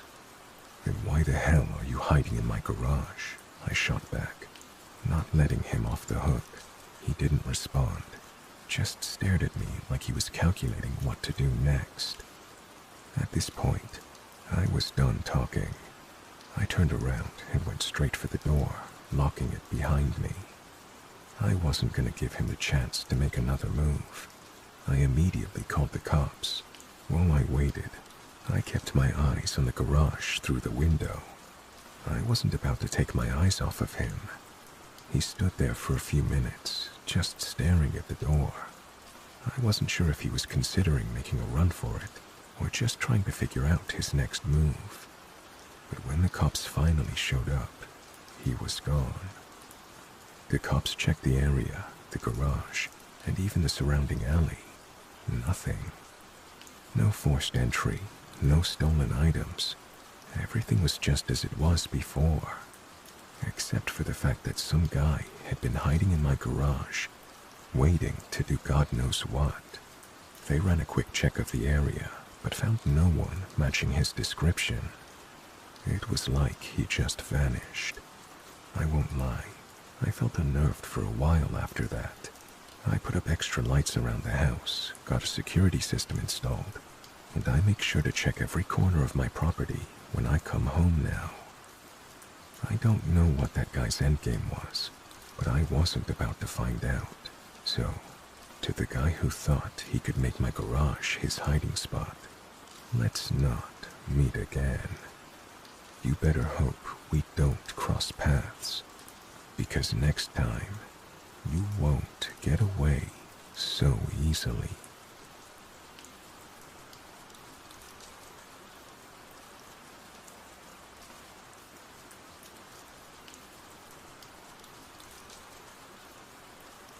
This happened a few months ago, and it still scares me every time I think about it. It's one of those things I can't quite explain, but something definitely wasn't right. I'm a guy who lives alone in a one-bedroom apartment. I've always felt safe here, in a relatively quiet part of town, and I've never had any reason to be paranoid. I take basic security precautions. I always lock my doors, check the windows, and keep an eye out. I work from home most days, so I'm always around the place. But on the day this happened, I had to leave for a few hours. It was a regular day. I left my apartment at around 9:30 in the morning, just to run some errands and grab lunch. I didn't expect to be gone for too long, maybe 4 or 5 hours tops. When I got back at around 3:30 p.m., everything seemed normal, until I reached the door handle. It was locked. Now, I'm sure I didn't lock it when I left.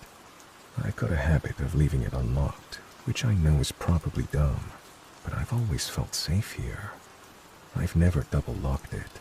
Just turn the deadbolt when I leave and leave it at that. So when I found it locked on the way in, I paused for a second. I chalked it up to a mistake. Maybe I locked it without thinking. But even as I unlocked the door and stepped inside, that feeling of unease crept up on me. The first thing I noticed when I walked in was the silence. I live alone, so the place is usually pretty quiet when I get back, but something felt off. I walked through the living room, kitchen, and hallway, checking everything, but nothing seemed out of place. Everything was just as I'd left it, except for one thing. My bedroom door was closed. I'm the kind of guy who always leaves doors slightly cracked. It's a small thing, but I do it out of habit. So when I saw that the door was fully shut, I got a weird knot in my stomach. I walked over to it and opened it. The first thing that hit me was the cold. The window was wide open. I never open the window in winter, especially with the freezing temperatures. I keep it shut, always. So seeing it open, a good 3 inches or so, made my stomach drop. I walked over to the window, checking to see if anything was off. There was no sign of forced entry, no footprints outside, nothing that stood out. But then I noticed something even stranger. The bed had been disturbed. It wasn't like I'd left it messy or anything, but it was obvious that someone had been sitting on it. The sheets were slightly askew, and I could see an imprint of someone's weight on the mattress. My heart skipped a beat. I checked the locks on the window. They were fine. Nothing broken or tampered with. But the fact that the window was open and the bed had been disturbed, that's what did it for me. I checked the rest of the apartment, but it was all still in order. No signs of forced entry, no missing items. My wallet was in the same spot on the kitchen counter. Everything seemed undisturbed, except for the locked door and the open window. I couldn't stop thinking about it. I went to check the building's security cameras, but the footage was useless. It only showed me leaving in the morning and coming back in the afternoon. Nothing else out of the ordinary. The cameras didn't pick up any other movement, but I knew someone had been inside. I could feel it. That feeling of being watched never quite went away. Even now, when I come home and see the door unlocked, or notice something a bit out of place, that feeling creeps back up. It's like someone was here. Someone was waiting for me to leave, and then made themselves comfortable in my space. I don't know if it was someone I knew or a random intruder, but I haven't felt right in my apartment since. I still check the locks every time I leave and come back, but I'll never forget that sense of unease that stayed with me after walking through that door.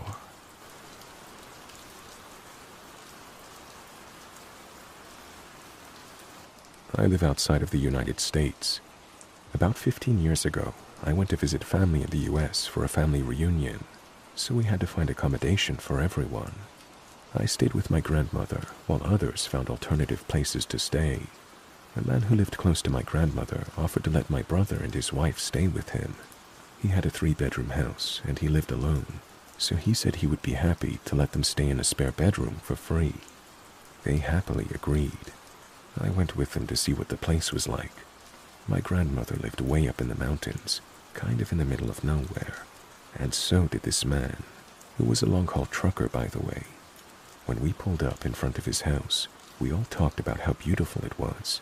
I wanted to stay there too, and we wondered if he would let me stay in one of his other rooms. That all changed when we entered the house, though. While the place was lovely and clean, there was a horrible stench. It stank of rotting meat and solvents, with a touch of air freshener thrown in. We could not get away from the smell. The room that they would be staying in was accessed through a sliding glass door. The view was amazing. The smell was not, nor was the locked door that led to the rest of the house.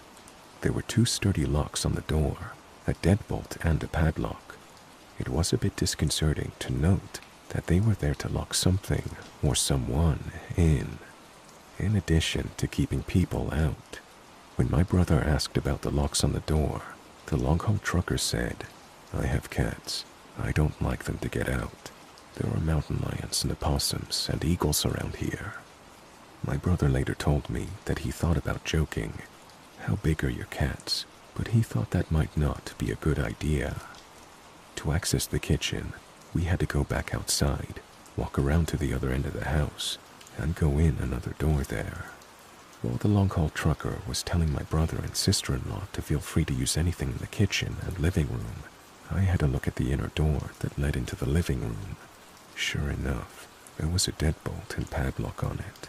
Of course, the stink was really bad there too.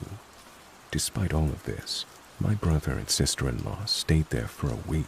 They stayed out of that place for as long as possible, only returning to sleep.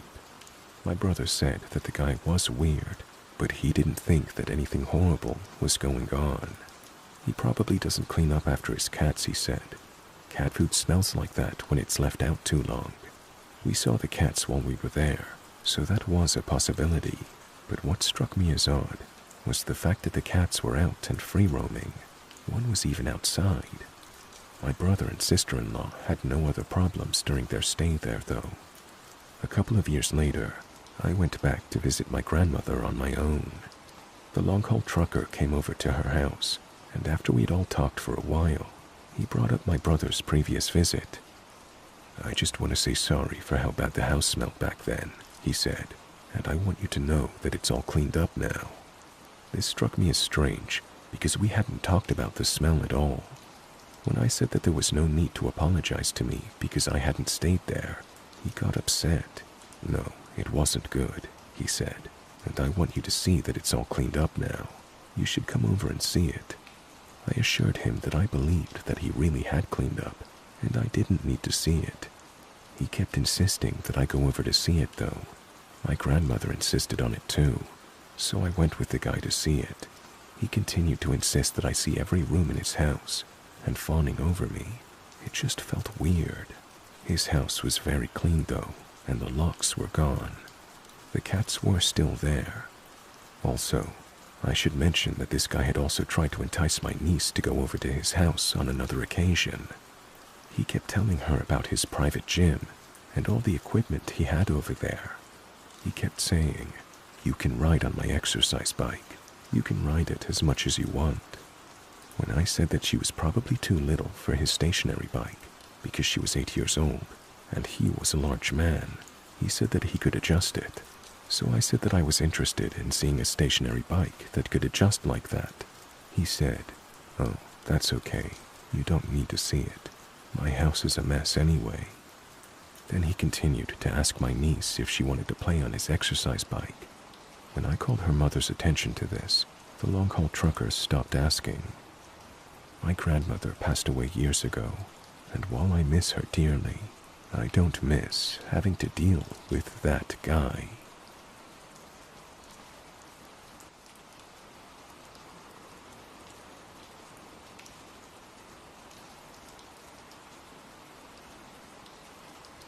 I have always been an avid mountain person.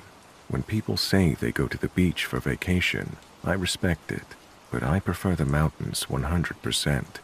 Something about these old giants has always fascinated me, as if I just cannot avoid but to be drawn towards them and be in awe when hiking on them.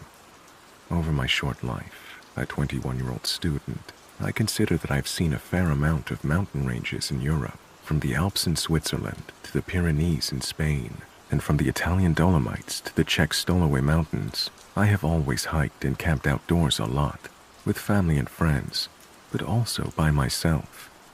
Now, I went to the United States for college, and I have always been tempted to do a part of the Appalachian Trail. From the pictures I saw on the internet, I always wanted to see them in person, and I'm not gonna lie, I must say that the great amount of scary stories of these mountains always attracted me a little as well. I'm definitely not a person who likes scary movies or anything, but I enjoy reading fellow mountaineer experiences, and to be honest, I mostly just read stories about the Appalachian Trail to know how to prep myself for when I was going to do it. The scary stories just got my attention every now and then. That being said, I decided to go this year and do a small part of the Appalachian Trail. I went to do a small part between the borders of Tennessee and North Carolina, with Clingman's Dome being the icing on the cake. I was a little bit hesitant to go by myself, since I'm not very familiar with both the geography as well as the wildlife in this part of the States. I wanted to go with a friend or my girlfriend who's from North Carolina herself. But both my friend and my girlfriend declined because they had to go to work. This was during spring break. So I decided I just had to go by myself, since I'm graduating this year and will return to Europe. I started at this place called Bryson City, and walked along the Tuckasegee River until I reached the Nolan Creek trailhead. From there on, I just followed the trail until I would reach Clingman's Dome, and from Clingman's Dome, I would follow the Appalachian Trail for about a week. I had prepared well for this trip. I carried bear spray and pepper spray. I read some freaky stories about people in the Appalachian Trail, and I also brought this hunting knife and an axe for wood. I had some canned food and lots of water, plus a water filter, and for the rest, just my tent and sleeping bag. So, when I started walking from Bryson City and I saw the beautiful aura this mountain range had, I couldn't be happier. I had been wanting to do this since I had arrived here in the US, and I was finally doing it. I encountered some people on the Nolan Creek trailhead who were friendly, but I'd made up my mind I would be better off alone than with strangers. I reached Clingman's Dome the same day and went a little further before I would set up camp. It was beautiful. At night, I slept a bit off the trail with a small campfire while I had dinner, and which I put out before I went to sleep. The first night went really well, as I was so exhausted from the hike to Clingman's Dome. The next 2 days were just as beautiful, and I saw lots of breathtaking views. The people on the Appalachian Trail I encountered were really polite as well. Then, on the third night, I feel like everything took a strange turn. I'd set up my camp just as usual, around 160 feet from the trail. No one was camping close to me, or at least not that I was aware of. While getting dinner, I just had this really weird gut feeling that I was not alone there. I felt as if someone was looking at me from behind a tree or something. I tried to convince myself that I was having an amazing time, that I was safe, and that it was just my mind playing tricks on me. I went to sleep and put the fire out as usual. Then, before it was daylight again, I woke up. I woke up with this same gut feeling that, even though I was in my tent, that someone was watching my tent from a distance. I did not hear a single bird, which was weird because right before daylight is when they start chirping again. I only heard the wind and the leaves. It made me feel uncomfortable, a bit scared even. I didn't fall asleep again, and the first thing in the morning, after having breakfast in my tent, I broke up camp and decided to continue my hike. During my hike, I encountered a few people, and again they were very nice, but I stick to myself. While walking on this part of the trail by myself alone, I felt as if I was being watched again. I even had the feeling as if someone or something was following me. So every now and then, I would stop dead in my tracks in order to hear if it was real. Now, obviously, my mind could be playing tricks, but I would swear that I would hear the steps stop a second after I'd stopped. So, according to me at that moment, someone was following me. I looked around the whole time, and I never saw anyone or anything, which made it even more weird. After the long day of hiking, I made camp, this time closer to the trail than usual. But for some reason, I thought it would be more safe. I again had this gut feeling of being watched while having dinner outside my tent. So I decided to finish my food in my tent and went to the bathroom in a bottle because I did not want to go outside now. I tried to sleep by closing my eyes, but my mind focused on hearing the whole time. And that is when I heard it for the first time. A knock, as if a branch was hitting a tree or a small rock was getting thrown at a tree. Silence followed for what seemed like an eternity, but was probably more like 10 minutes. Then it happened again, this time more clear. I was scared now, and I had no idea where to go since it was dark already. I put on my flashlight in the tent and made myself look as big as I could so that my shadow outside the tent would look bigger because of the light. I don't know why this was my reasoning at the time. I just thought of bears. I held my hunting knife in my hand. Silence followed the second knock, but now I shouted to pierce the silence in the dark. First I shouted that whoever was joking around, I was armed, and I was not wanting to be pranked. I thought this would scare them off. It did not. It was almost as if this person found it even more funny knowing I was pissed at them. I heard another knock, and immediately after a knock on what I assumed to be the opposite side of my tent. So now I was guessing it was 2 people instead of 1, and that they liked to pull a prank on an innocent passerby. I tried to stay up as long as I could, but around 4 a.m., my eyes just gave up, and I drifted off. I woke up at around 8 a.m. again, with the light of the sun being my savior. I first tried to hear if whoever was pranking me was still knocking. I didn't hear anything. I shouted again, stating that I was now going to exit my tent with my knife in my hand, and that whoever had been joking around should make themselves known. I walked out of my tent, and I didn't see anyone. I looked for tracks around my camp, but I could not immediately make something out of it. I decided to get the hell out of there. The next part of my week basically continued being the same. At night, I'd hear some knocks from different directions, and occasionally, I heard what I would guess was a little bit of humming, as if a person was just humming a tune. Now, I never saw anyone except from the occasional hikers on the Appalachian Trail, so I cannot say I saw something weird, but I could never get rid of this weird gut feeling that I was being watched and followed during the rest of my hike on the Appalachian Trail. I'm now back, and I told this to my girlfriend. She said it was probably just my mind playing tricks on me, and I am inclined to believe her because I never saw anything. But I still sometimes wake up in the middle of the night, thinking that I'm in that tent in the middle of nowhere, and someone is watching me and knocking on a tree. And every time I wake up like this, the thought alone scares me.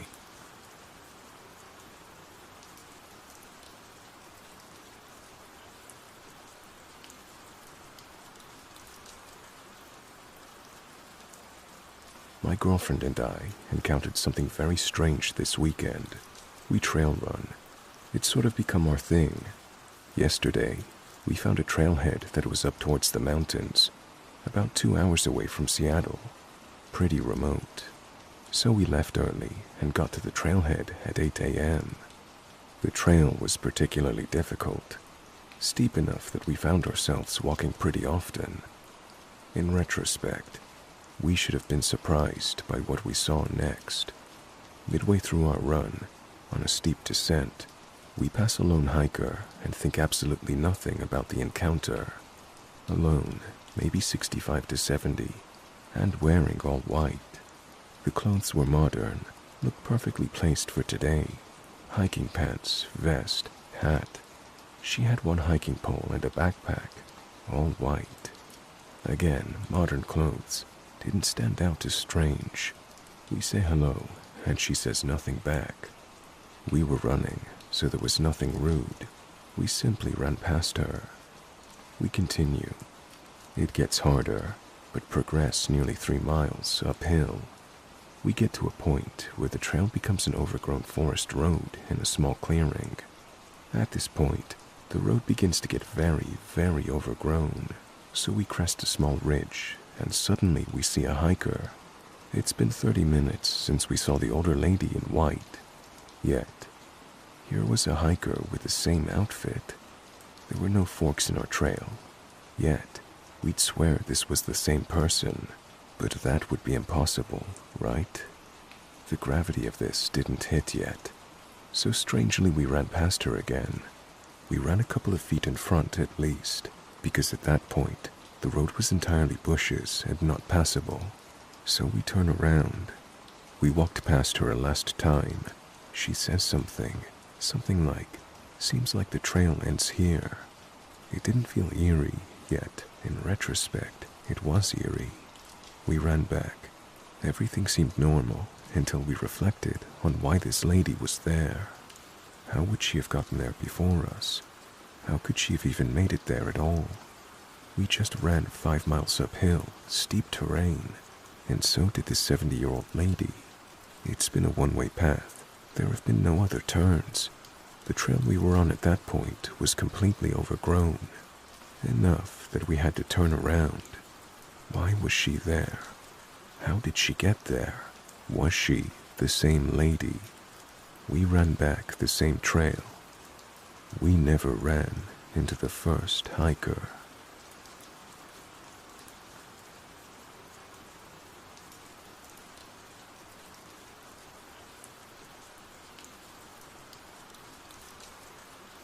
This happened several months ago while I was moving cross-country to Las Vegas. I arrived the night before I was supposed to check in and get the keys to my new apartment. I didn't feel it was necessary to get a hotel room, so I decided to sleep for a few hours at a pilot travel stop and then head to my apartment in the morning. There was a parking area to the side of the building with 3 or 4 rows of spaces. The furthest row was near a fenced-off area.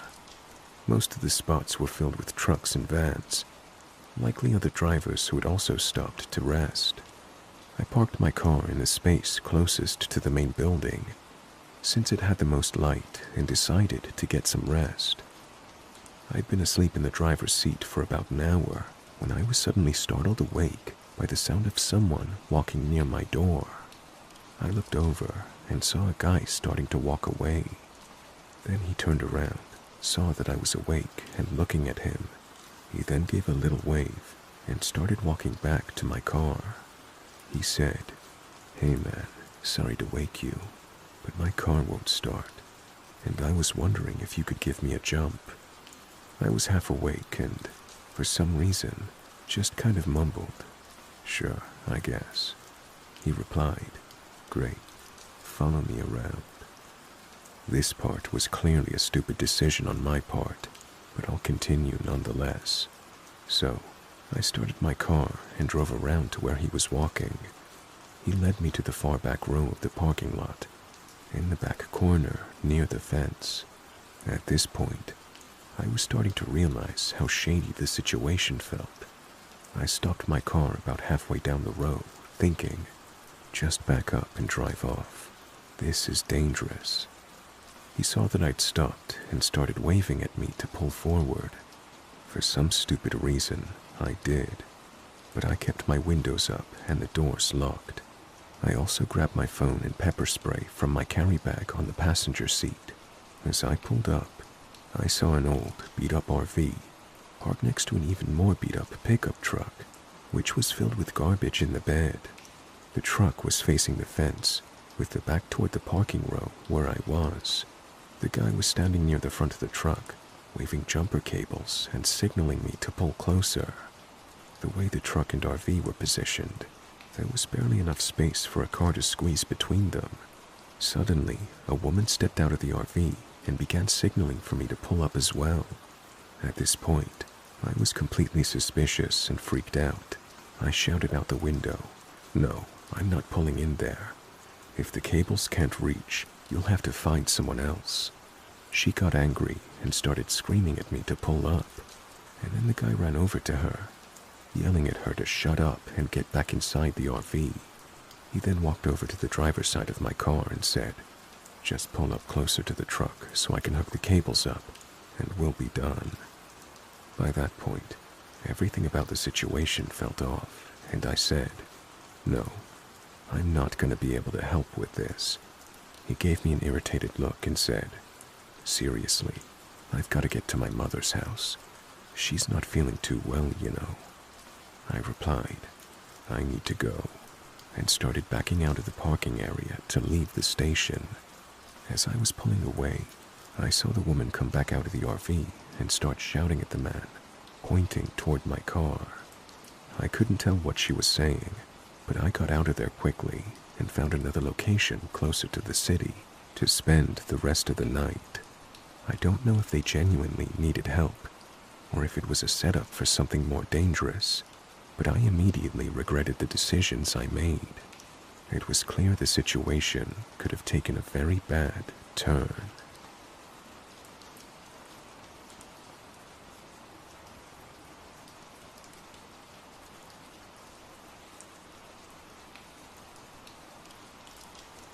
It sounds crazy, and if I wasn't with someone who also witnessed it, I would think I was hallucinating it. Anyway, on to the true story that happened around 15 years ago. A friend and I decided to go to a diner for a late-night meal. We were both home, and one of us texted the other to see if they wanted to come eat. I ended up driving, and I picked up my friend, and we went to a diner in Fort Lee, New Jersey. We went to this particular diner because my friend was friends with someone who used to work there. Anyway, we were both disappointed in our food. It was poorly made by New Jersey diner standards. Neither of us finished our meal and decided to head home.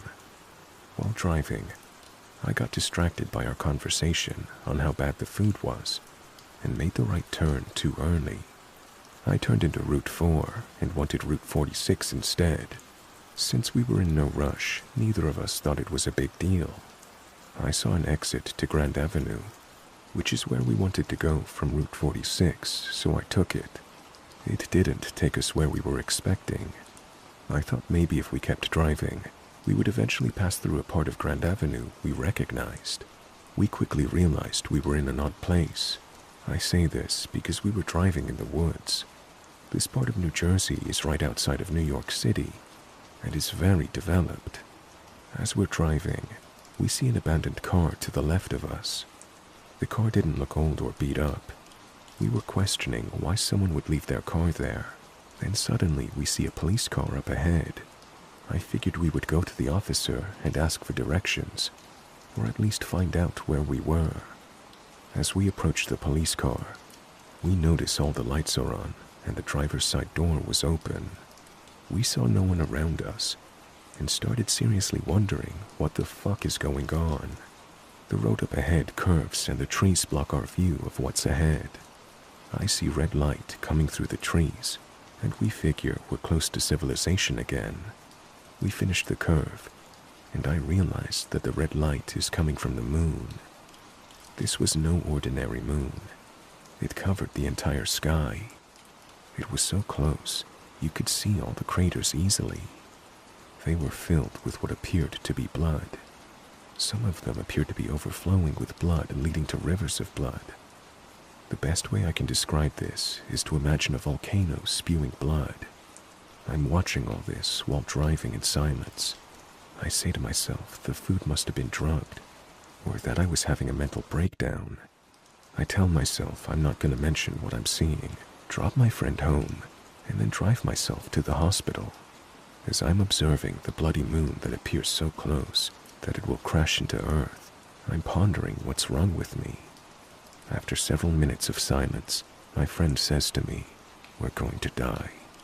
I ask him why he would say that, and he looks at me and says, "Don't you see the moon? It's covered in blood, and it's going to crash and kill us all." Believe it or not, when he said this, I felt a huge sense of relief, because at least I'm not hallucinating. We both can't see the same hallucination at the same time. I tell him the truth about why I stayed silent when I saw it. I described what I saw, and he points out various parts of the moon, and we both quickly come to the conclusion that we're looking at the same thing. Oddly enough, we are calm. I explained that I don't believe that we're looking at the moon, because if it was truly as close as it appeared, we would experience its gravitational effect. We both agreed that death is at hand. Some time passes, and the road has another steep curve. The trees block out the sky, and the red light from the moon continues to shine from them. After driving through the curve, the woods abruptly end. I stop the car, and we both look behind us. The bloody moon is gone. I tell my friend this doesn't make sense, and we need to go back into the woods. He refuses and demands to be dropped off at his home. I drop him off and duplicate the drive I made earlier to get back to the moon. I couldn't even find the woods again. The exit to Grand Avenue didn't lead to the same place as before. For the next several days, I drove around and go through Yahoo Maps and MapQuest to try to find the woods, but I could not find anything close enough to be a candidate. We both talk about it to this day, and we still try to find some meaning in it. My friend was more open to people about what he saw than me, and people tended to think he was crazy or really religious. I stayed relatively silent because I know no one would believe me.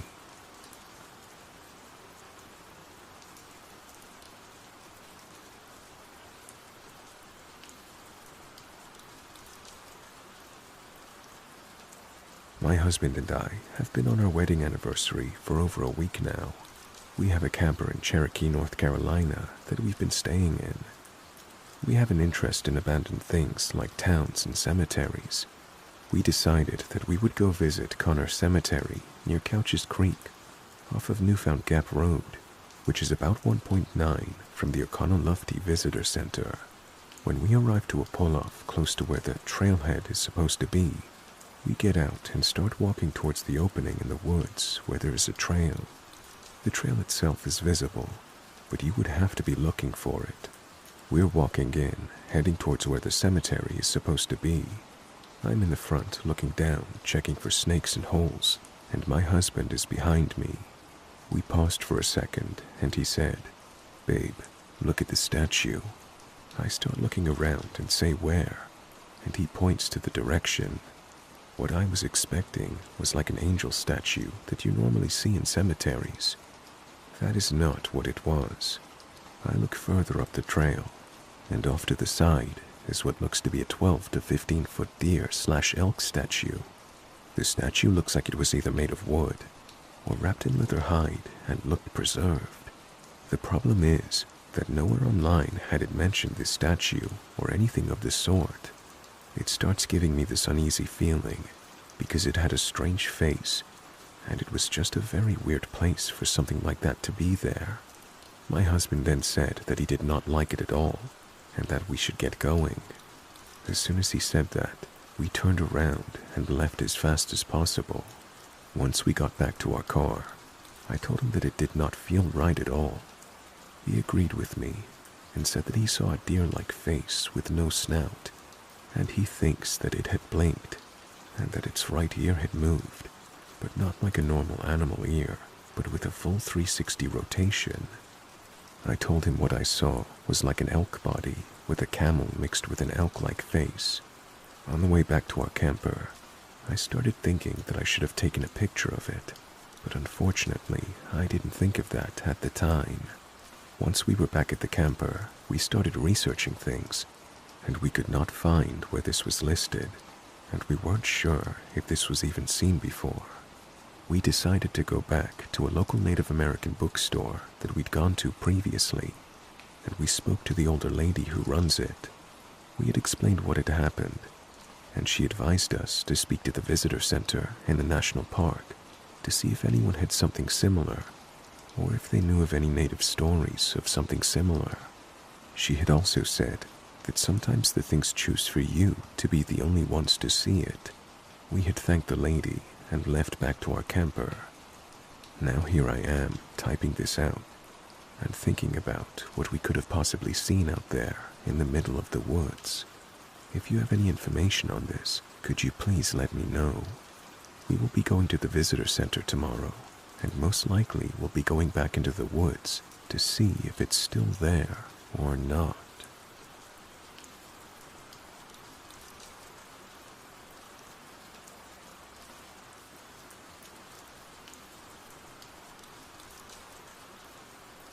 Last night, my boyfriend and I were headed home and got a flat tire.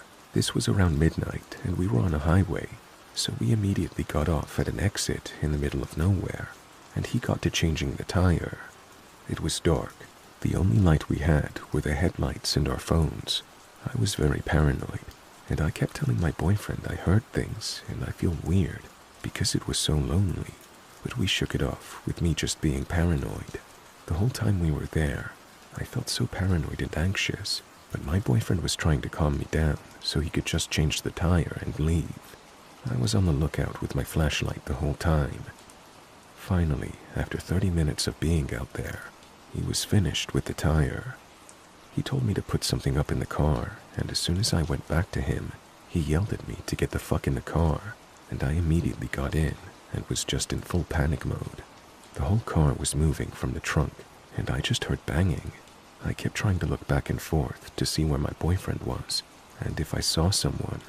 But honestly, it's such a blur, I can't even remember most of it anymore. Thankfully, my boyfriend immediately gets in the car, and we rush out of there. He proceeds to tell me that he had heard a whistle from a thorn bush in front of us, as if someone was calling to him. He also said he saw jeans and a body figure right behind it when he heard the whistle, and then he immediately picked up the flat tire and was forcing it in the trunk. We were terrified, and we still are, because we were at that location for 30 minutes, so I don't know if the person was just staring at us the whole time, but if that person was, why? Wouldn't they have done something by then? I wish I looked out when we left to see if there was any movement, or if I saw anyone, but we were just in full panic mode, and my boyfriend had chills all over his body. My boyfriend did say when he was forcibly closing the trunk that he grabbed the crowbar, but he didn't see anyone come out. The whole thing happened so fast and it was a blur, he didn't exactly see anything else. I truly do believe he saw something, because he felt like it was a life or death situation, and that his body took a screenshot. We aren't sure what that whistle was, but we're thankful nothing happened, and we're definitely not going to stop in the middle of nowhere at night, ever again. A friend said that it could have been his guardian angel looking out for him from that whistle to leave immediately. But yeah, this was definitely the scariest experience we've had.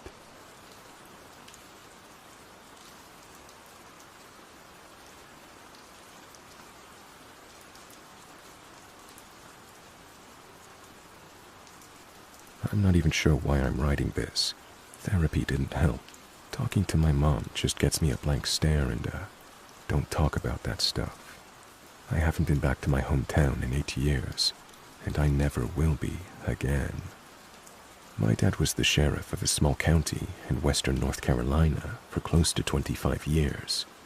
I won't name the county, not because I'm worried you'll find me, but because I don't think it matters. You've probably driven through a place like it. Population maybe 6,000. A gas station, a Dollar General, and lots of trees.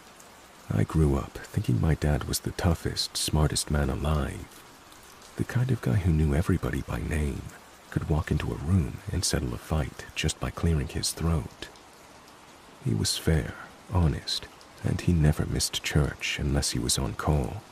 People respected him. But there was always something in his demeanor, like a part of him was wound too tight, and he was afraid if he let go, it would all unravel. He drank, but never too much. He didn't talk about work at home, and he hated the woods. I mean hated them. Kind of strange for a mountain sheriff, right? We lived about 10 miles from the national forest boundary.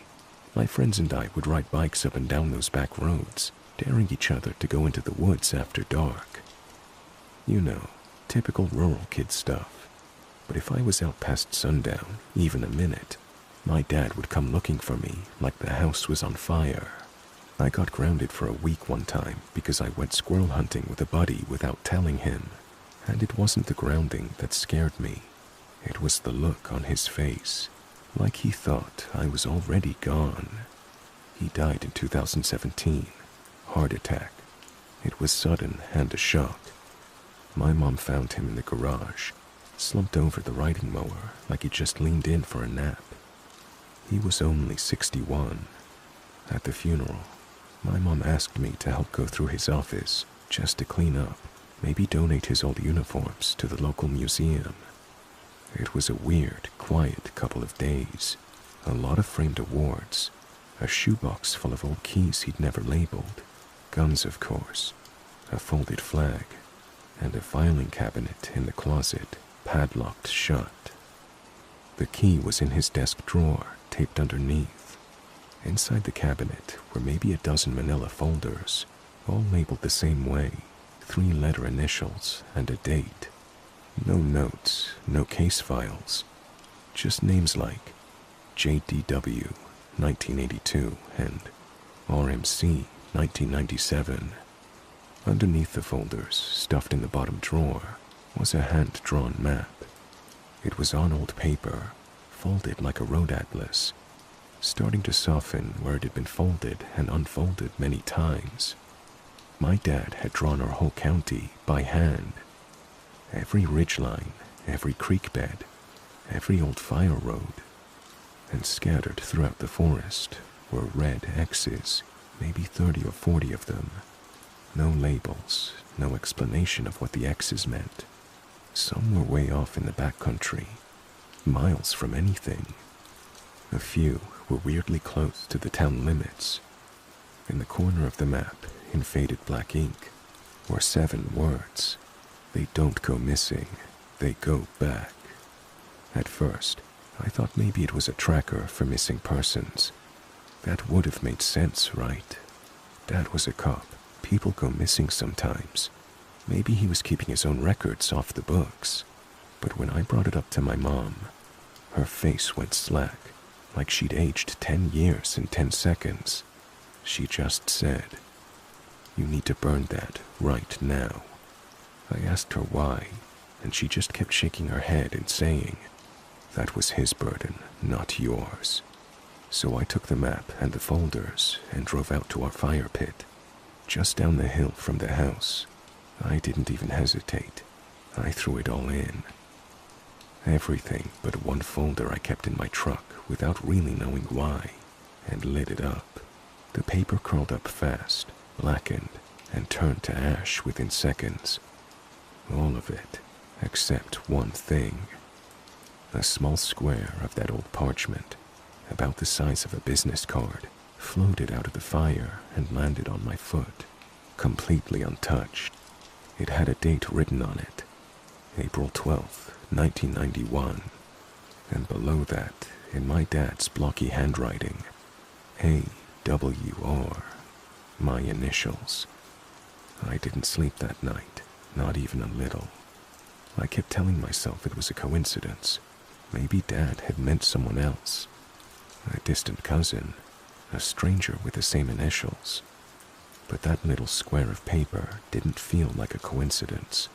It felt intentional, like a warning I didn't understand yet.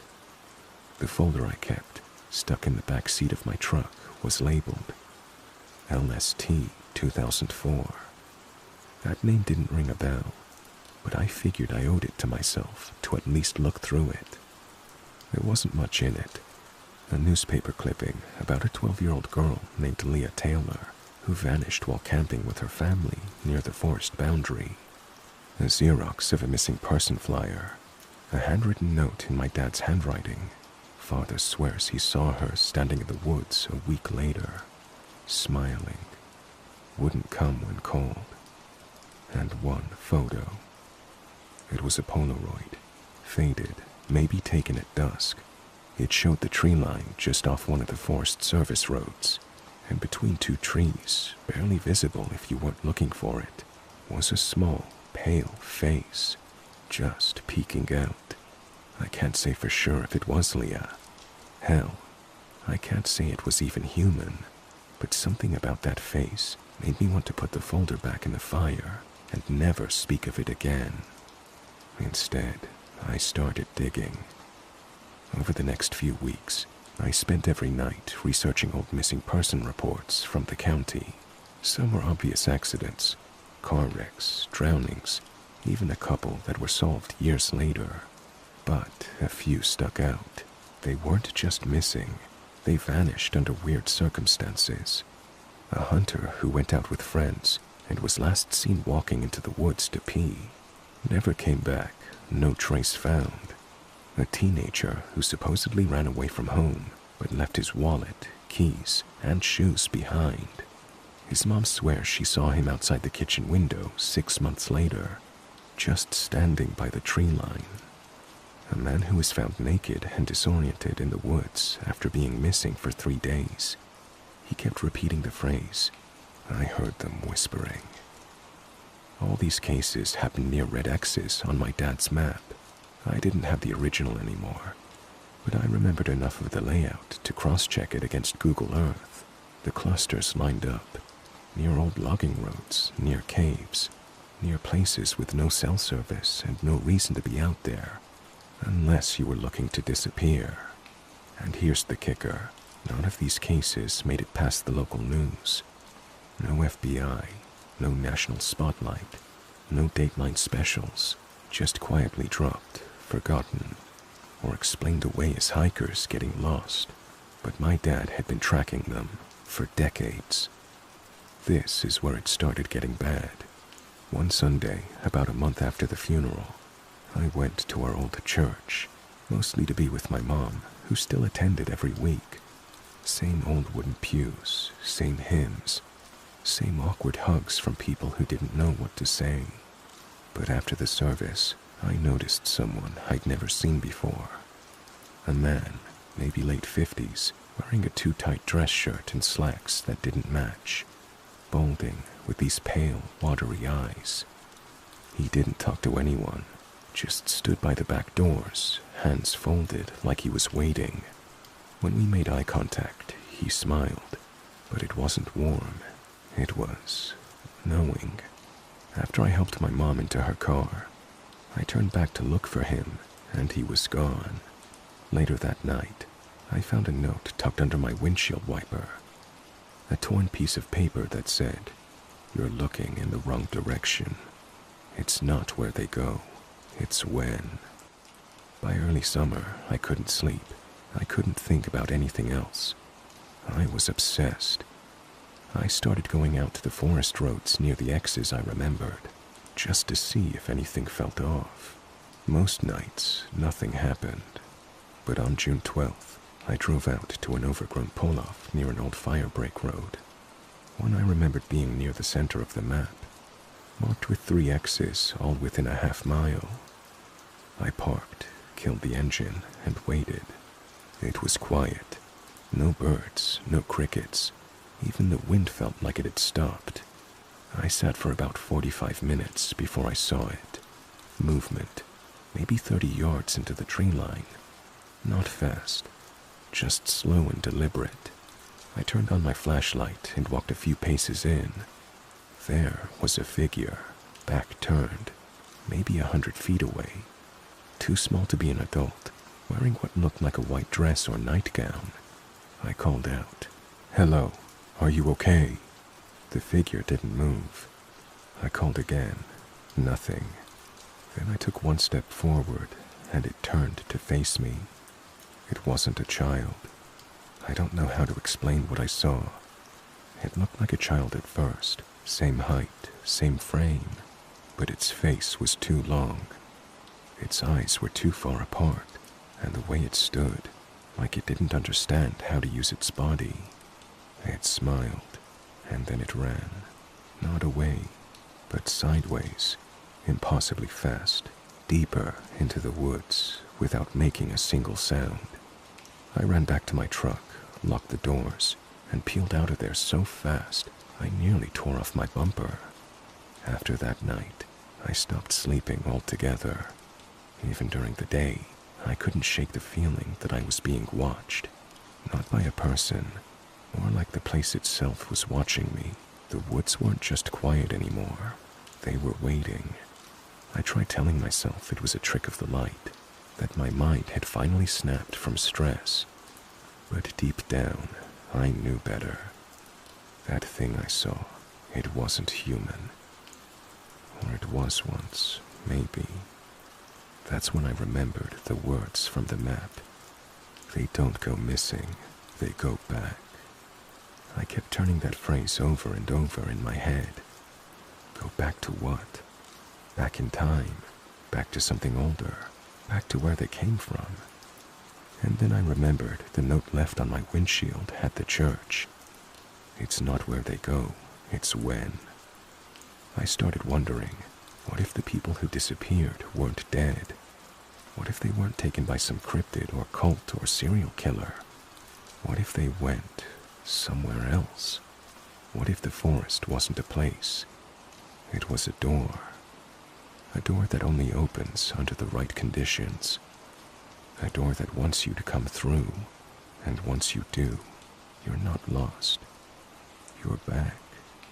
I couldn't take it anymore. I drove back to my mom's place and told her I needed to know everything. I told her I knew about the map, the disappearances, the red X's. I even told her about the pale figure in the woods. She didn't say a word for a long time, just sat at the kitchen table, hands folded like she was in church. Then she got up, went into the hall closet, and came back with a small wooden lockbox I'd never seen before. She slid it across the table. This was the one folder he kept out of the cabinet. She said, "I don't know why, but he said if anything ever happened to him, you needed to see it, and then you needed to burn it." I opened the box. Inside was a single manila envelope labeled AWR, April 12th, 1991. My initials, my birthday. Inside were 3 things. A photo of me as a baby, bundled in a blanket, sitting outside what looked like a ranger station. A printed email chain between my dad and someone at the police station, dated 2004. It mentioned a boy found wandering near Chimney Top Trail. Roughly age 3, no ID, no match in missing persons databases.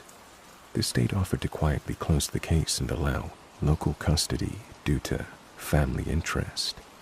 A handwritten note from my dad. He came back. Not the same, not at first, but he grew into himself. Maybe it needed a piece of him. Maybe it gave something back.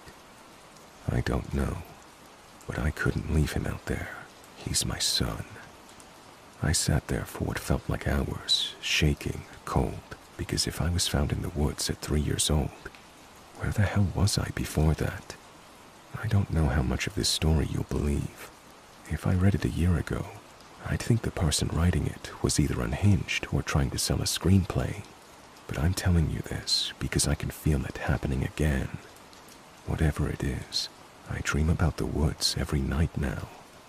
Not just about being there, belonging there, like it's calling me home.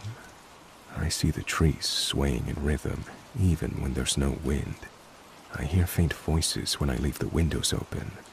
Sometimes, when I wake up, there's dirt on my feet. Last week, I found a small red X scratched into the bark of the oak tree outside my apartment. I live in a suburb now, nowhere near North Carolina. It doesn't matter. It found me anyway. I know I can't run. My dad tried. That map was his attempt to understand it, maybe to stop it, but he couldn't, because they don't go missing. They go back. And I think I'm about to go back too. If you're reading this, don't come looking. Don't go into the woods alone. If you see a figure in white, don't speak to it. And whatever you do, don't answer if something whispers your name.